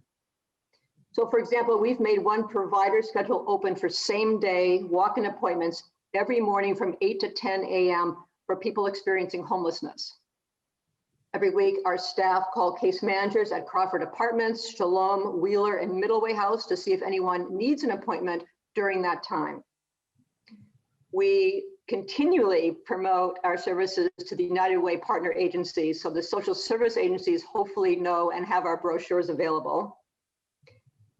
And for those that are not insured, HealthNet navigators enroll people in insurance, and we have a sliding fee scale based on income and household size. So the grant proposal is based on a well thought out plan to build community awareness of health net services throughout the various demographics of the community. So Bloom magazine reaches a population that is more likely to think that health net only sees low income or uninsured people, because that's a population that before was not able to be seen at Volunteers in Medicine. So they may be less aware of the changes. The Bloom readership is typically educated, insured with commercial insurance, more middle class, people who might move into this community and find themselves in a 6-month waiting list for a provider at one of the IU Health services, or people that live in Bloomington for a long time but have no idea that there's another healthcare option in town. So the proposal for Jack Hopkins funding is to ensure that the entire community, not just low-income, medically underserved parts, is aware that HealthNet offers medical, dental, behavioral health services to anyone in the community without limitation. Because if people know that Bloomington Health Center serves all ages, with and without insurance, then more people will schedule new patient appointments. There's then a greater chance for the early detection and treatment of potentially serious conditions, which is a huge benefit for the community.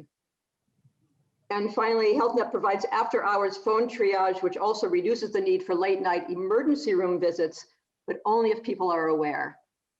So thank you again, both for your past support and consideration of this year's request. Thank you, Nancy. Any additional questions for HealthNet? And I don't see anything from the committee. So again, we appreciate you. Thank you, Nancy. Thank you very much.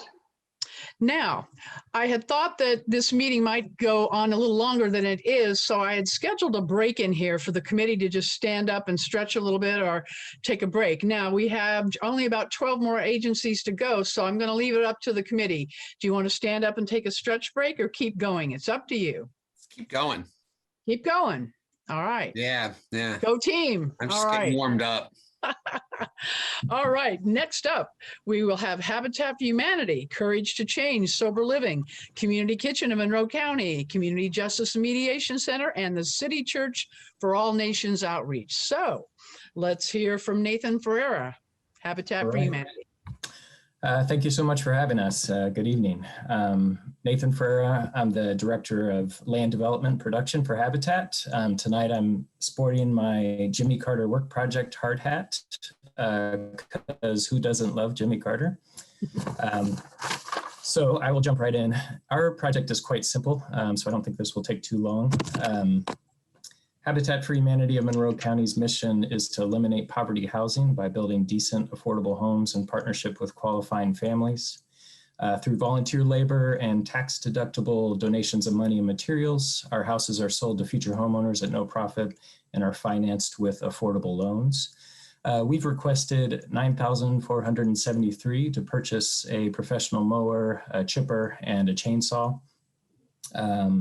And the point is to utilize our staff and our volunteer resources to self-manage our landscaping requirements. By redirecting money currently spent on outside subcontractors, Habitat will save significant funding that can go back to affordable housing. So mobilizing and further engaging volunteers for landscaping needs while diverting that savings towards construction will ultimately serve more families. That's the goal with this. Having mowing and mulching equipment to use on Habitat-owned properties now and in the future will create a significant long-term savings. We estimate that we spend $3,700 right now on mowing services and on mulch. And for our new neighborhood, for phase 1 of Osage Place, we've actually needed to budget around $40,000 for mulch. So having this equipment ourselves will save, there will be an initial huge savings and an ongoing long-term savings every year. To answer your questions, when is Habitat responsible for lawn care, landscaping services? So we maintain all of the land that we currently own. We're responsible for all of it. So right now that's about a dozen infill lots throughout the city. And then it's also the 12.5 acres that will become Osage Place. We maintain these properties before and during construction. Once the new homeowner buys their home, they become responsible for their own maintenance. Would homeowners have access to equipment as well? No, homeowners are expected to care for their properties just like non-habitat homeowners. All Habitat program participants attend a course on home maintenance that includes how to maintain their yard. So really this equipment, it's supposed to be professional level so that we can actually take care of our own landscaping needs. Simply put, it's going to save money, utilize volunteers, and direct that saved money to serving more families. So I appreciate your time and consideration. I'm happy to answer any questions. Okay, very good. Any questions for Habitat? I do not see any. So thank you, Nathan. Appreciate that hard hat. Yes, I appreciate the Carters for sure. Thank you. All right. Stacy Flynn up next with Courage to Change. Hi. Hi, everyone. Thank you, Susan. My name is Stacy Flynn, and I'm here tonight representing Courage to Change Sober Living. I am the house manager for the women's facilities here in Bloomington. And this organization was founded in 2015 to address the need for available transitional housing in our area, especially in the midst of the opioid epidemic. Our mission is to provide low barrier, affordable housing to folks in recovery who are seeking a sober living option where they may also prepare for the next step into independent living. We currently operate 4 residential homes within city limits. We do collaborate also with local agencies such as Monroe County Probation, Monroe County Prosecutor's Office, Indiana Department of Corrections, Drug Court, Monroe County Correctional Facility, as well as multiple treatment facilities in order to gain referrals and to allow potential clients access to our program. As a house manager, I'm responsible for reporting to their case manager, probation, or parole officers to ensure the administration of testing and the results, which is what I'm proposing this evening. We are asking for $3,036, which would cover 25 mouth swabs as well as 50 urine screens per month, which would equate to around 3 tests per client per month. Between the 4 houses, we would ideally like to administer 80 to 100 tests per month with this funding. We are currently able to administer approximately 20 to 25 screens, which equals about 1 screen per client per month. There is a need for the screens to be administered regularly because we are a certified recovery center. Drug screening is not only a requirement for Indiana Affiliation of Recovery residences, but also to Courage to Change as included in our residential contract. We have been obtaining drug tests. However, the nonprofit who has been recently supplying us can't continue to keep providing supplies to us at no cost. Therefore, we currently have to function with what we have been given. So standards of the program could be substantially lowered by having such limitations. Drug screens are vital to the well-being and security of all the clients in our program. It's an important form of accountability to be able to screen clients when necessary. This can also be a means of gauging progress and success rates within the program. Having the ability to screen various ways with alternative methods, such as mouth swabs, would be easier to administer and less intrusive, while also posing more difficulties if a client should attempt to alter the results. Urine screens and mouth swabs are fairly comparable in terms of accuracy.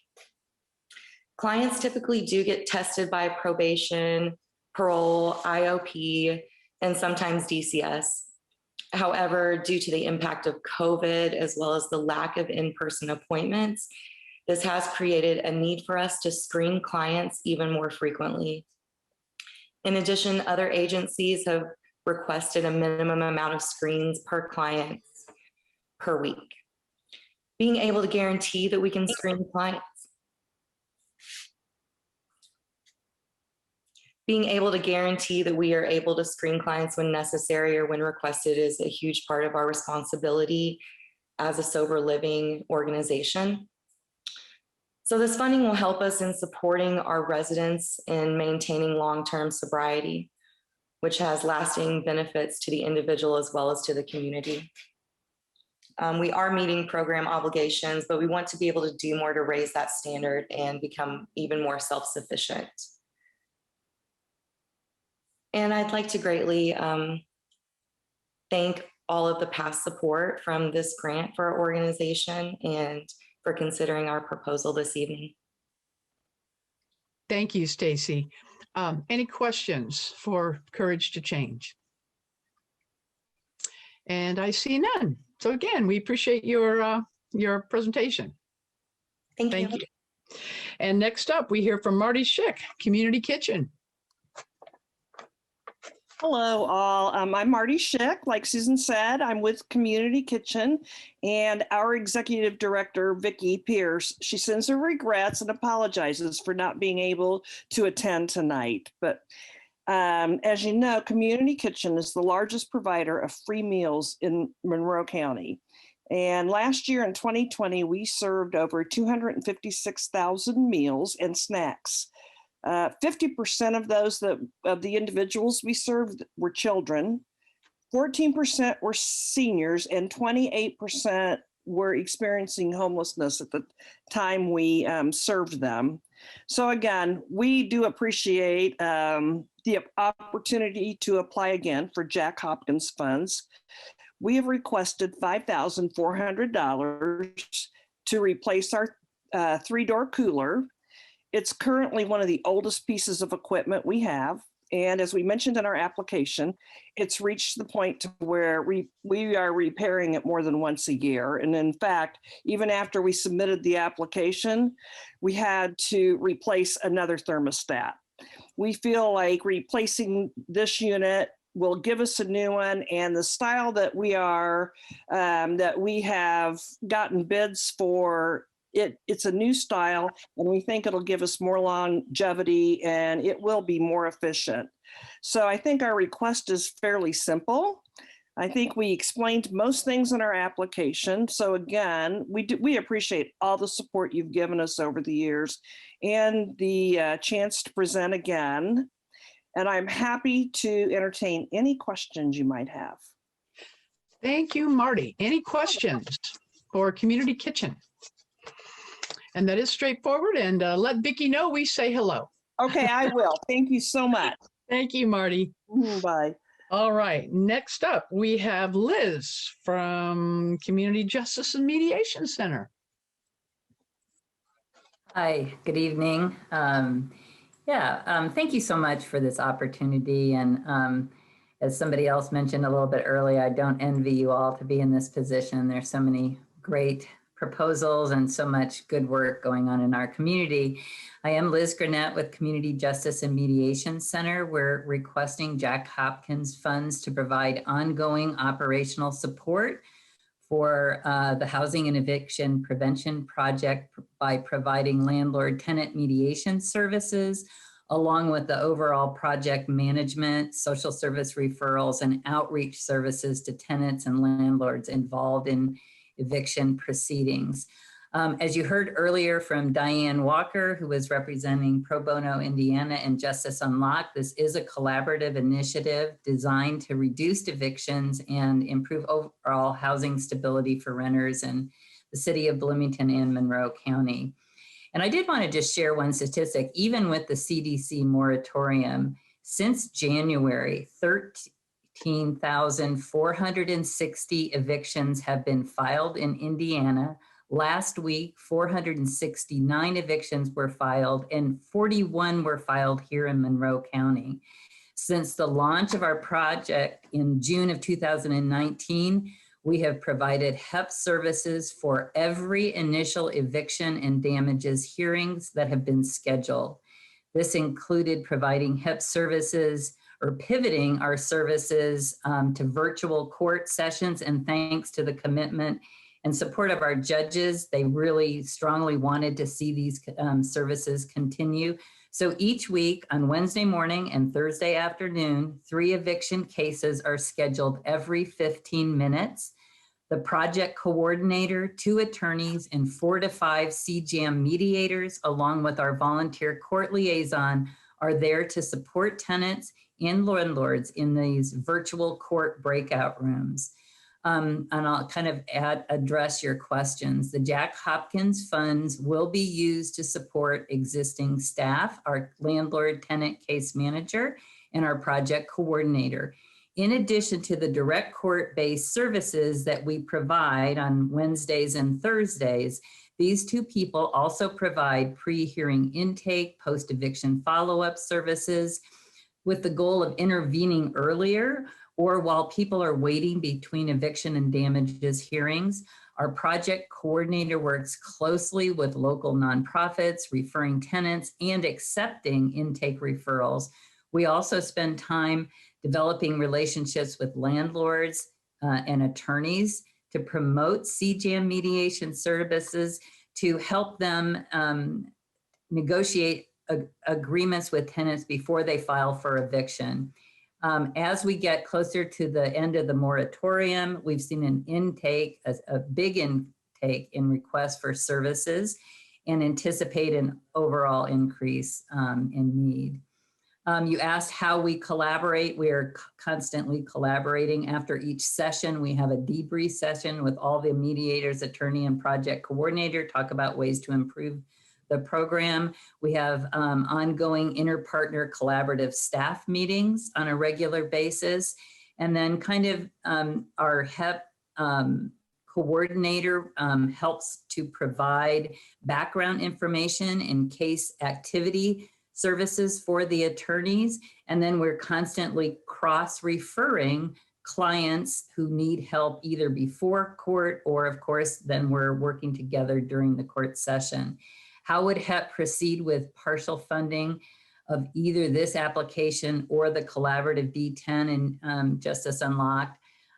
We're all very committed to this project. And so if we receive partial funding, it will just mean a decrease primarily in the amount of hours that we can devote to the project. So there'll just be a decrease in the ability of our to support the tenants in particular who are calling and asking for help on a daily basis. So with that, does anyone have any questions? All right, thank you. Any questions from the committee? I don't see any. And again, Liz, you are our only joint project. We do love to see them. So thank you very much for that collaboration. Well, thanks. Appreciate it. Okay, next up, we're going to hear from Julie Carter, City Church. Hi, guys. Thank you so much for your time this evening. Good evening, Council. Want to thank you. I'm going to represent City Church for All Nations here in the Outreach, Healing Hands Outreach Center. We are currently located on the west side at 280 North Gates Drive. We're an extensive outreach services for low-income, high-risk community across Monroe County and surrounding areas. We provide at no cost services and resources such as furniture, household items, appliances, clothing. We have a small food pantry, and our goal is to continue to pick up and drop off items for people in need with no way of transporting that are in need of those items. We lost our van was vandalized about 9 months ago. And so that is the ask and the request from the council and the Jack Hopkins. And I'll get into that question. I want to just also collaborate that we seek to also do 2 food outreaches per year. Last year was amazing. We partnered with Produce Alliance, the government USDA program, Farmers to Families. We were able to give away over 1,000 pounds, 30 pounds of food to families in need on October 31st. Again, we did it this year, March 27th. We're looking forward to do that again. We were able to service so many people in need. Grandparents came with children, elderly families asking for more than 1 box of food. We were without transportation on that with our moving van on that latter part, we had to provide, rely on U-Hauls and other volunteers in order to get those food boxes to people in need in neighborhoods that are in need. We also partner with many of the local agencies that have spoken tonight. Great partnerships with United Way and the meal train. We were also able at the beginning of last year to help support in the transporting of 6,000 meals into our community. So that was really exciting. We partner and drop off items in need to the RISE, the Shalom, Monroe County United Ministries, Hotels for Hope, New Leaf, New Life, Centerstone. We work and collaborate with many social service agencies, including IU Health, and just the ask for providing the moving van is what we're asking for would be so great. I know you had a couple of questions. I would like to get to them. You asked where we get our, let me go to the first one, I'm sorry. The purpose for the truck and serving the community. So we get many calls and people asking if we can provide a drop-off service for the items in need. So again, this would be great to help people to get, we've served people that have handicaps, families that just have zero transportation, and so many limited financial problems that they are asking for us to drop off and provide that. It would also provide for picking up donations as we reach out to our community. You say, where do you get the donations? Well, from many local businesses, IU fraternities and sororities, local churches and just the community of Bloomington in our program there. And then who are the clients that we serve? Of course, the underprivileged, our community, of course, homelessness, unemployed, middle-class families are experiencing lower incomes, no finances to purchase the items that we give away, people with health issues, families, and so forth. So if you have any questions, please let me know. And thank you for allowing me to present tonight. Very good. Questions for Julie? And I see none. You've been very thorough. Thank you so much. We appreciate that. Thank you guys so much. Have a great evening. Good, you too. All right, up next, Mike Stribling is here with Catholic Charities. Good evening. My name is Mike Stribling. I'm the Associate Clinical Director of Catholic Charities Bloomington. Thank you for your time and energy this evening. Catholic Charities Bloomington's mission is to increase access to mental health services for the citizens of Bloomington. One of the barriers of services is a lack of providers who takes Medicaid insurance.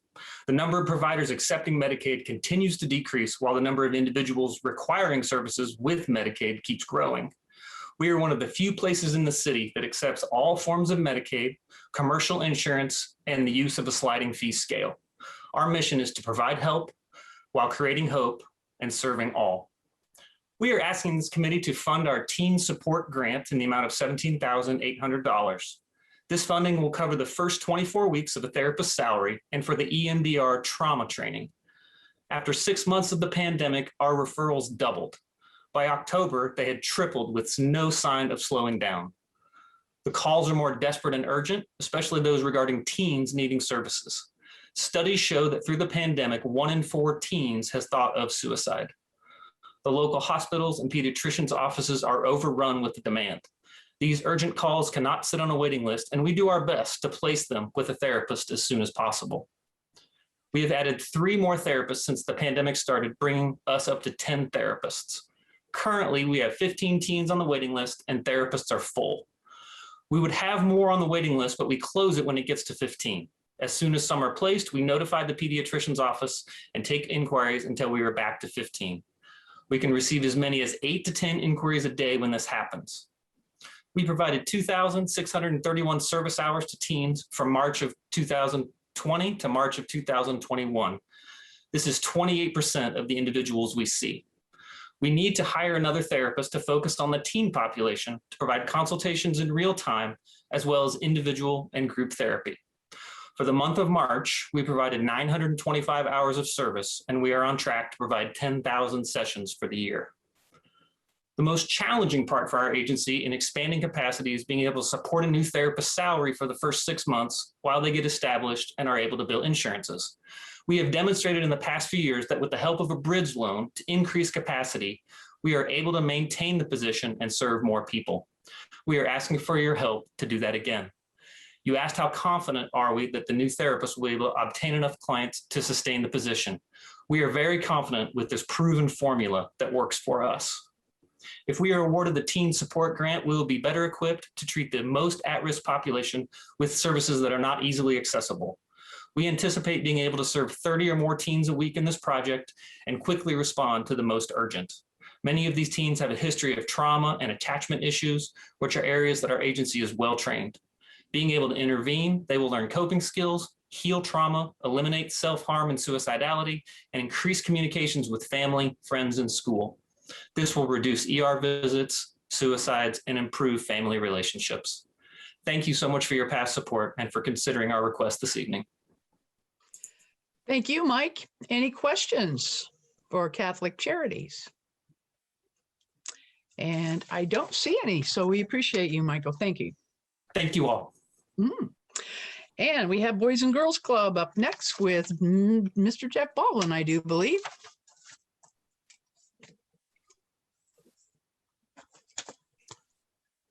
And let's see. We can hear you and see you. Enough? Is it good? So far, so good. Awesome. Great. Well, thank you. Good to see some faces that I haven't seen in a while. So, and again, thank you all for the great work with this invaluable grant. So, most of you know the Boys and Girls Clubs of Bloomington provides youth development guidance and training and care for hundreds of children within this community through 3 different club sites, our Ferguson Crestmont Club, the Lincoln Street Club, and our Ellettsville Club. And we also maintain a camp facility out at Lake Lemon that predominantly serves kids throughout the summer months. I like to really say in essence that we provide what is referred to as the magic soup. I call it that all the time. It's what all of us on this call received when we were younger. Key adult role models and coaches and teachers in our life that showed us the way to act and behave and become an adult. And all the while they were giving us that firsthand training on how to function as adults as well, and set the limits and guidance to how we should behave. And if you don't have that, your odds of making it in the world are slim to none today. And so many kids today find themselves in that situation. And Michael's presentation really pointed to some key facts, with 1 in 4 of our Indiana teens seriously considering suicide. Pandemic, that was 1 in 5. So it's a shocking increase. Our kids are hurting and they need us badly. So there were 2 questions. One was first, specify what operational expenses would be covered by Jack Hopkins funds.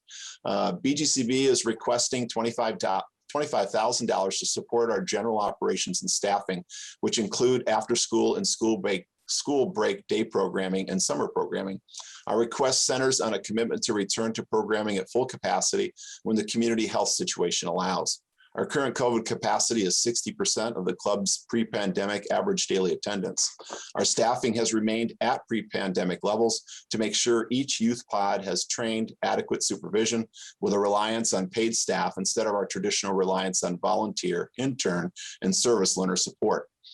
We continue to face increased costs for cleaning, PPE, and other pandemic precautions. We will continue to need additional funding to support operations as we hopefully transition to our successful pre-pandemic model, which, in addition to community support from a variety of sources, relies on volunteers, interns, IU service learners, and a wide variety of in-person fundraising events, which still face an unknown future. Getting club kids back to the club and expanding our capacity to serve will be crucial to the well-being of our club members and the community at large. Taking part in club activities that help to stem their learning loss from this challenging academic year and allow them to re-engage with their peers is essential for social and emotional growth and learning. We are all well aware of how the pandemic has profoundly affected low-income communities across the country. Over 50% of our club members at our Lincoln Street and Ferguson Crestmont Club come from families that indicate income levels below $40,000. Lastly, our kids need our watchful eyes, as a disproportionate number of our club youth come from families where adverse childhood experiences are a common experience. The Boys and Girls Club is the refuge from the storm for these innocent victims. Question 2 was, please provide an update on how last year's grant helped your program. So we received, very thankfully, $15,000 to support what we referred to as at that time, our community emergency relief camps. And the Boys and Girls Club, well, from those funds, we were able to provide our community emergency relief camp for children ages 6 to 12 of essential workers with special focus on IU health employees in the early months of the COVID-19 pandemic. The funds allowed us to support our Crestmont food and supply drive that provided food and essential supplies that were delivered to both club and Crestmont neighborhood families. Number 3, it allowed us to offer virtual programming to our club members while the club was shut down during the first month of the pandemic. And then lastly, it allowed us to maintain operations, which allowed us to plan for and reopen for the summer and school year programming, which resulted in much larger numbers of kids served. And then we also did receive $10,400 from the Jack Hopkins Recover Forward grant, which was a tremendous help at the time. And that really helped us to cover the all-day program that we had to provide for our virtual learners when the schools first started in the fall. Thank you for this opportunity. I know I'm at my limit, but sure appreciate all of you and your great support. You're right on time. Any other questions for Mr. Baldwin? And we see none, so thank you. Thank you. And now we are going to hear from Sarah with the Bloomington Community Bike Project. Hi, I'm working on, can someone make my video go on? Because something's not working on my end. Well, we can certainly hear you loud and clear. Okay. Yeah, I just can't seem to click the video button because it's giving me a more option. That's all right. If anyone wants to click it on, you can. If not, I'll just go ahead and start. Yes, go ahead. I don't know if it's on your end or ours. Okay. Oh, here's another button. Yes. Okay, great. Thanks. Sorry. Okay. So I'm Sarah. I'm going to talk about the bike project for a bit, and then I'll answer some of your questions. The bike project, as you may or may not know, provides transportation to the community while training people in mechanic and repair skills and recycling. We create an inclusive community building environment with a diverse group of participants, from college students to people experiencing homelessness and people of all ages and experience levels. Our program is self-sustaining by selling bikes that we've fixed up to pay for our operational costs while providing direct benefits to the community. Transportation is a main challenge in seeking employment, education, and access to basic services, and is more of a challenge for low-income individuals. Each bike provides free or low-cost transportation for many years, especially with free maintenance from our community-based shop. Many cities are looking into how bikes can increase transportation equity. According to a June report by Portland State University, bike ridership can bring disadvantaged communities a reliable and healthy alternative to mass transit. So we support other organizations like Amethyst House, Shalom Center, and Middle Way House by providing services to their residents. We give people a place to learn. Some of our Earn-A-Bikers have gone on to jobs in the bike industry. One of our Earn-A-Bikers is now the mechanic for a professional racing team. We reuse everything that's reusable and recycle what's not, diverting trash from the waste stream and promoting a culture of environmental awareness. Our application does have a typo. We did put 2022 for our part of our timeline, but it is in fact 2021. So that will be this year. Our free bike program will end this year, and then we will go back to our original program, which is our Earn-A-Bike program, which does not require grant funding and is self-sustaining. Who are our Earn-A-Bikers? That was one of your questions, or sorry, who are our free bike recipients?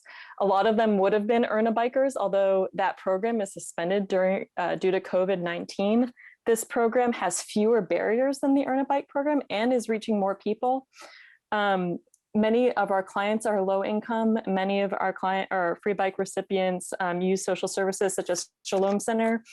This is just a small visual aid and it's redacted so that you can't read the names, but this is a wait list sheet from August showing that many of our recipients are low income to where they don't have phones, and our clients of Shalom Center, where we're leaving them messages there to say that their bikes are ready. This is even harder to read, but we did a very, very quick survey of 14 recipients, just showing that many of our recipients are using social services, are using bikes to get to and from home work and services, and are low income income categories. We are using self-identified need as the criteria for participation in this program. We are stating that this is a social service program according to self-identified need, just so folks know to self-select in that way. The demand is so high that we don't actively advertise this program. We are just providing this service to folks that are already coming to us because they know about the bike project and that we can help them get transportation. Many of our recipients were children or families with children, and in order to reach out to low-income families, we made 2 different donations to Middle Way House this year, and I've been in communication with them. We did a donation to Pigeon Hill Pantry, and we did some outreach through the Bloomington Mutual Aid Network to do a big kids bike giveaway for Christmas. In conclusion, our Earn a Bike program and our shop space and tool library are the main drivers of engagement with our shop, bringing in a diverse group of participants and making bikes accessible and available to people regardless of income barriers or social barriers. We are a hub for community engagement around bikes based at the intersection of the 2 major downtown thoroughfares, the B Line and the new 7 Line, making these amenities accessible to folks regardless of, or more accessible to low-income folks. The free bike program has been helping hundreds of people overcome transit equity barriers and is a serious contribution to Bloomington's overall transit diversification efforts. Thank you very much. Are there any additional questions for Sarah? I do not see that there are. We appreciate that. Thank you very much. Bye. All right. Big Brothers, Big Sisters up next with Tyler.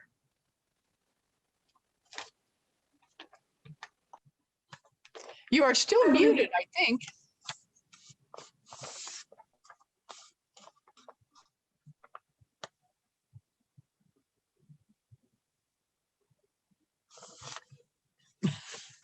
We have technical difficulties here. Hopefully we can get that fixed.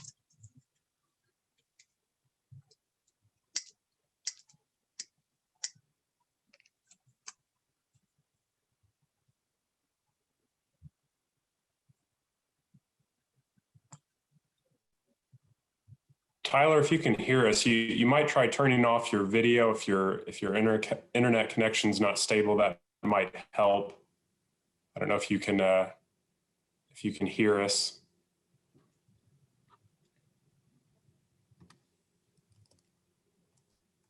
And we still cannot hear Tyler.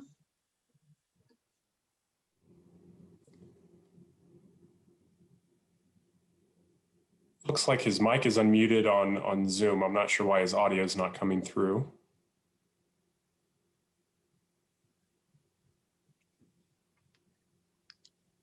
Tyler, do you have another computer or phone you can dial in with? Okay. You know what? Tyler, do you mind if we hear the next agency while you're working on your technology? Thank you. All right, we are going to now hear from Forrest Gilmore and Beacon. Hi, everybody. He took away my last seconds of prep time, so I don't know about this trouble here. But, and I also think we kind of got the short end of the straw here by changing our name to Beacon with you going alphabetically backwards this year. That's right. But, you know, well, it was worth it. It was a good trade. Next year, you're going to be right up there. Yeah, exactly. We'll do well next year. So thanks, everybody. I appreciate you giving me the chance to speak, and all these folks. It's really amazing. Our community is amazing. We have an amazing community, and it's just beautiful to see so many people wanting to and doing great work in our community to help Our program is relatively simple. It's rental assistance that we're seeking support for, and I come bearing some bad news. And just recently read a report from the Economic Roundtable that affirmed some data that we knew from the past, which is that we know about what happens when related to a pandemic, what happens following a pandemic and a recession that emerged from the pandemic from the 2008 recession. And some of the things we know from the 2008 recession was about 10% of people who lost their jobs also experienced homelessness following that loss of jobs. So that is very challenging. Right now, this recession, because of the severity of it, is actually projected to cause twice as much homelessness as the 2008 recession, which is pretty terrifying and scary. One of the things we know is, again, from the 2008 recession, is that homelessness lagged with the, after the recession was over, homelessness lagged by as much as 3 or 4 years following the end of the recession. So the crisis actually peaked later on in the cycle of the recession ending. And so we're expecting homelessness to peak and continue to grow up through about 2023, which is, again, really scary. And that's projecting that over the next 3 to 4 years that we might see as much as a 50% increase in chronic homelessness throughout the nation. So we've got a pretty serious thing we got to pay attention to. And when the pandemic comes to an end, knock on wood, sooner rather than later, that some of the after effects will be with us for years. And so it's important for us to think about that and get ahead of that now and really take that seriously, in particular by trying to prevent homelessness as much as possible before it happens. Just to answer some of the questions that you asked, one was, please elaborate on how the program works beyond rental assistance. And there's a couple key, we've been doing this for all of our rental assistance for all of our history. So what we're really looking for is a boost to that program after many years, but there's a couple key components to our rental assistance. One is it's collaborative. We work with all the other agencies that provide rental assistance in our community, starting with the Township Trustee, Macomb, St. Vincent de Paul, Salvation Army, us, and the faith communities are, the major places that generally people come to for rental assistance and rental support. Another aspect about this is that it's low barrier in the sense that we kind of create this social service shuffle, which people need to go all over town to kind of get enough money to get their rent or utilities help for. And so we try and make it as accessible and easy to access as possible. So this is relatively low barrier. Basically, we contact the landlord or contact the utility company and say, is this person facing eviction? Is this person facing utility shutoff? And if they say yes, then we provide the support directly to the landlord or the utility company. We pay them directly. Typically, we have a small amount of money for this. We usually help people with about $50 every 6 months. And we want to up that to $250 just to respond to the crisis. We help about 200 households per year. And so this would help us expand the amount of support that we're able to provide to those households, or increase the number of households we're able to support if people need less. And I'll just say last but not least, which is, I lost it, so I'm not going to say that at all. So thank you very much. If you have a question about that, I might actually remember what it was. Well, very good. You're at time anyway. So any questions for Forrest? All right. You've been very thorough. Thank you. My pleasure. Thanks, everybody. All right. Bye-bye. Councilmember Sandberg, I believe that we can now go back. I think the technology issues have been resolved. I see Tyler. Welcome back, sir. Can everyone hear me now? Yes, we can. Okay, sorry about that. I know, kind of a big deal here, and then my computer decides to not work on the audio, but glad we got it all figured out. That's good to hear. Well, anyways, I'm Tyler Garzinski. I'm the Development Associate for Big Brothers Big Sisters of South Central Indiana. thank you all for your time tonight. We really are honored to be considered for such an impactful grant that affects all corners of our community. So Big Brothers Big Sisters is requesting $20,000 in operating support. These funds will help power our mission by uniting young people, our littles, with caring positive adult role models, our bigs, and professionally supported one-to-one mentoring relationship. The littles we serve face adversity at a much higher rate than the average child. For example, 86% are on free and reduced lunch, 74% come from a single parent home, and 72% of the households we serve are under the federal poverty level. Because of this, it's imperative that we continue to grow our reach and operate at full capacity. While we have over 100+ matches in our community, we also serve children from the moment they inquire about our program. We provide activities for the 118 children currently on our wait list. Due to COVID-19, our in-person events had to be canceled. That did not stop us from empowering potential for all children that depend on our program. Big Brothers Big Sisters created ways of keeping everyone connected by offering online activities, personally delivering STEM educational activities to children, critical thinking activities, and supplying them with tools for online enrichment. Our work at Big Brothers Big Sisters never stopped for a day during the lockdown. Our needs and services are vital to the lives of children now and vital to them growing into successful and contributing members of our community. Our littles face greater exposure to adverse childhood experiences than the general population. ACEs can have a lasting negative impact on mental health and physical well-being throughout life. Mentoring relationships through Big Brothers Big Sisters protect against these harmful effects of ACEs and help young people with childhood trauma. As for long-term benefits, after being with a mentor at Big Brothers Big Sisters, children are college and career ready, have good physical and mental well-being, and are more likely to stay away from risky behaviors, and they will graduate with high school with a diploma. The supportive, healthy relationships formed between mentors and mentees are both immediate and long-term. In addition to all this, on average in the Big Brothers Big Sisters network, former littles earn $315,000 more over their lifetime. That equates to over $32,000 in additional tax revenue for our city and over $49,000 of disposable income that will be put back into our community. As for a one-time investment, we are seeking operational support pursuant to the 2021 allowance. Our goal is to diversify our funding, moving towards a more balanced income stream and focus on more individual gifts. This funding will help us offset the loss of event income and allow us time to streamline our focus to individual giving. The reason we're seeking funding for rent is because we're under a small federal grant which tracks employee cost, and this will allow a more clear pull-down opportunity and tracking for you all. Receiving the Jack Hopkins funding will show our potential donors that we're supported by the city of Bloomington and our efforts to positively impact the lives of youth within our community.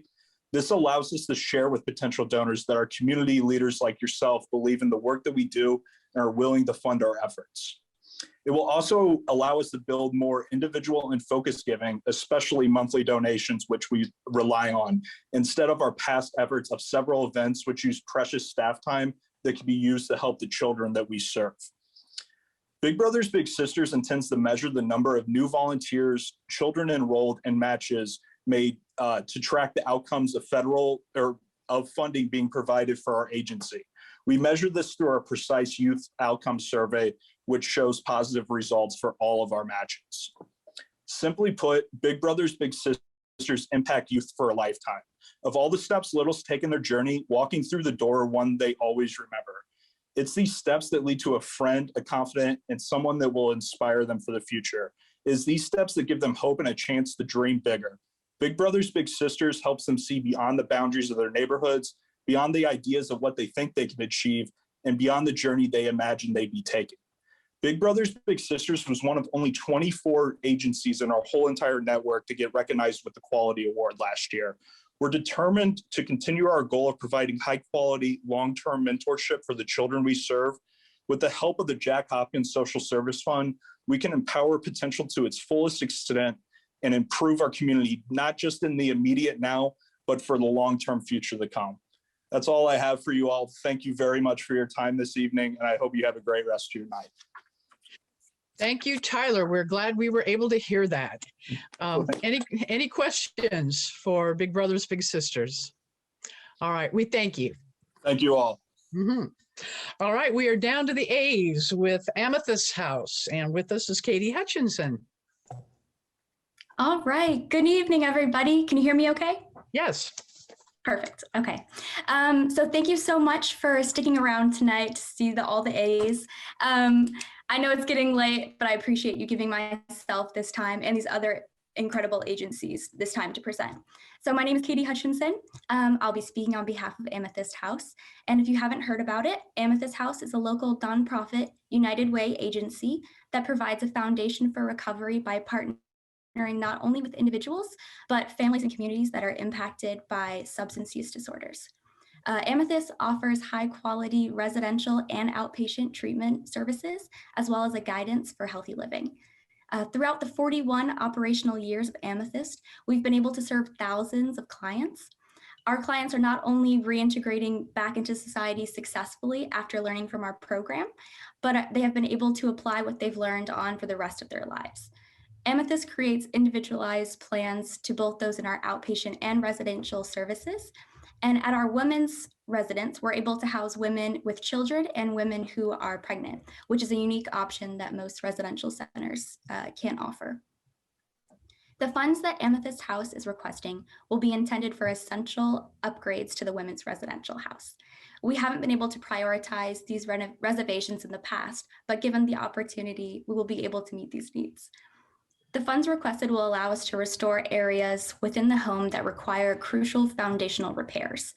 This includes floor support in both the kitchen and the dining room, as well as a remodeling of the communal kitchen.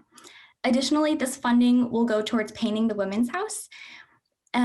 This will provide added protection from the weather, as well as preserving the siding. Furthermore, this painting will increase the aesthetic appeal of the home, creating a more welcoming environment for our residents, letting them know that this is a safe and friendly place for them to be able to call home. Our programs have been proven to work time and time again, and people who are suffering from substance use disorders need to know that they have an affordable outlet. While historically Indiana has had a significant history with addiction, since the pandemic began, we have seen rates of those in need of immediate care skyrocket. By being able to prioritize our funding on them instead of maintenance repairs, we'll be able to help thousands more in another 40 years of service. Again, I'd like to thank you so much for your time. And if you have any questions, I'd be happy to answer them. Very good, Katie. Thank you. Any questions for Amethyst House? And I see none, so thank you. All right, wrapping up this evening, we're going to hear from All Options, Katie Marchbank.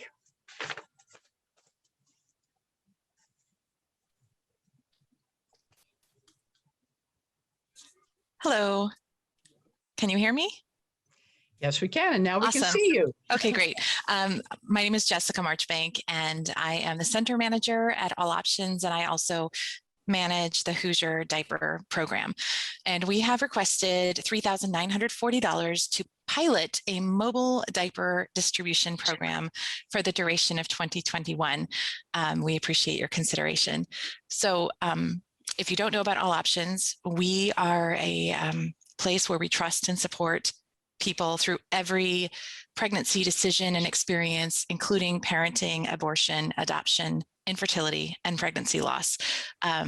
And the focus of my program is really on parenting as we provide diapers and other essential supplies for local families. We have been operating the diaper program since May of 2015, and we've been providing monthly supplies of diapers and wipes and pull-ups to hundreds of local families. Well over 2 million diapers have left our doors at this point. We're currently averaging between 8,000 and 10,000 diapers per month that are leaving our doors and going into local hands. Early in 2020, we pivoted quickly and we shifted our distribution model to contact free. We also dissolved all program requirements. We had no waiting lists anymore. Anyone who comes knocking on our door or texting us or however they contact us will get help. And we've seen just a devastating increased need of diaper support. More recently, we've also been mobilizing volunteers to do contact-free diaper delivery to a handful of folks each week. Because just imagine you don't have a car and you have a couple of really small children, taking the bus and then also hauling like a month's supply of diapers back with you. It's not very convenient. It's a great start that we have a couple of volunteers who are able to do this, but even though I feel like we're running our program more equitably than we ever have, we know that there are still underserved communities in Bloomington who either aren't able to access our services or they don't even know about us. In fact, just earlier, I got a call from someone who's staying at Amethyst House who is 9 months pregnant that we'll be getting diapers to.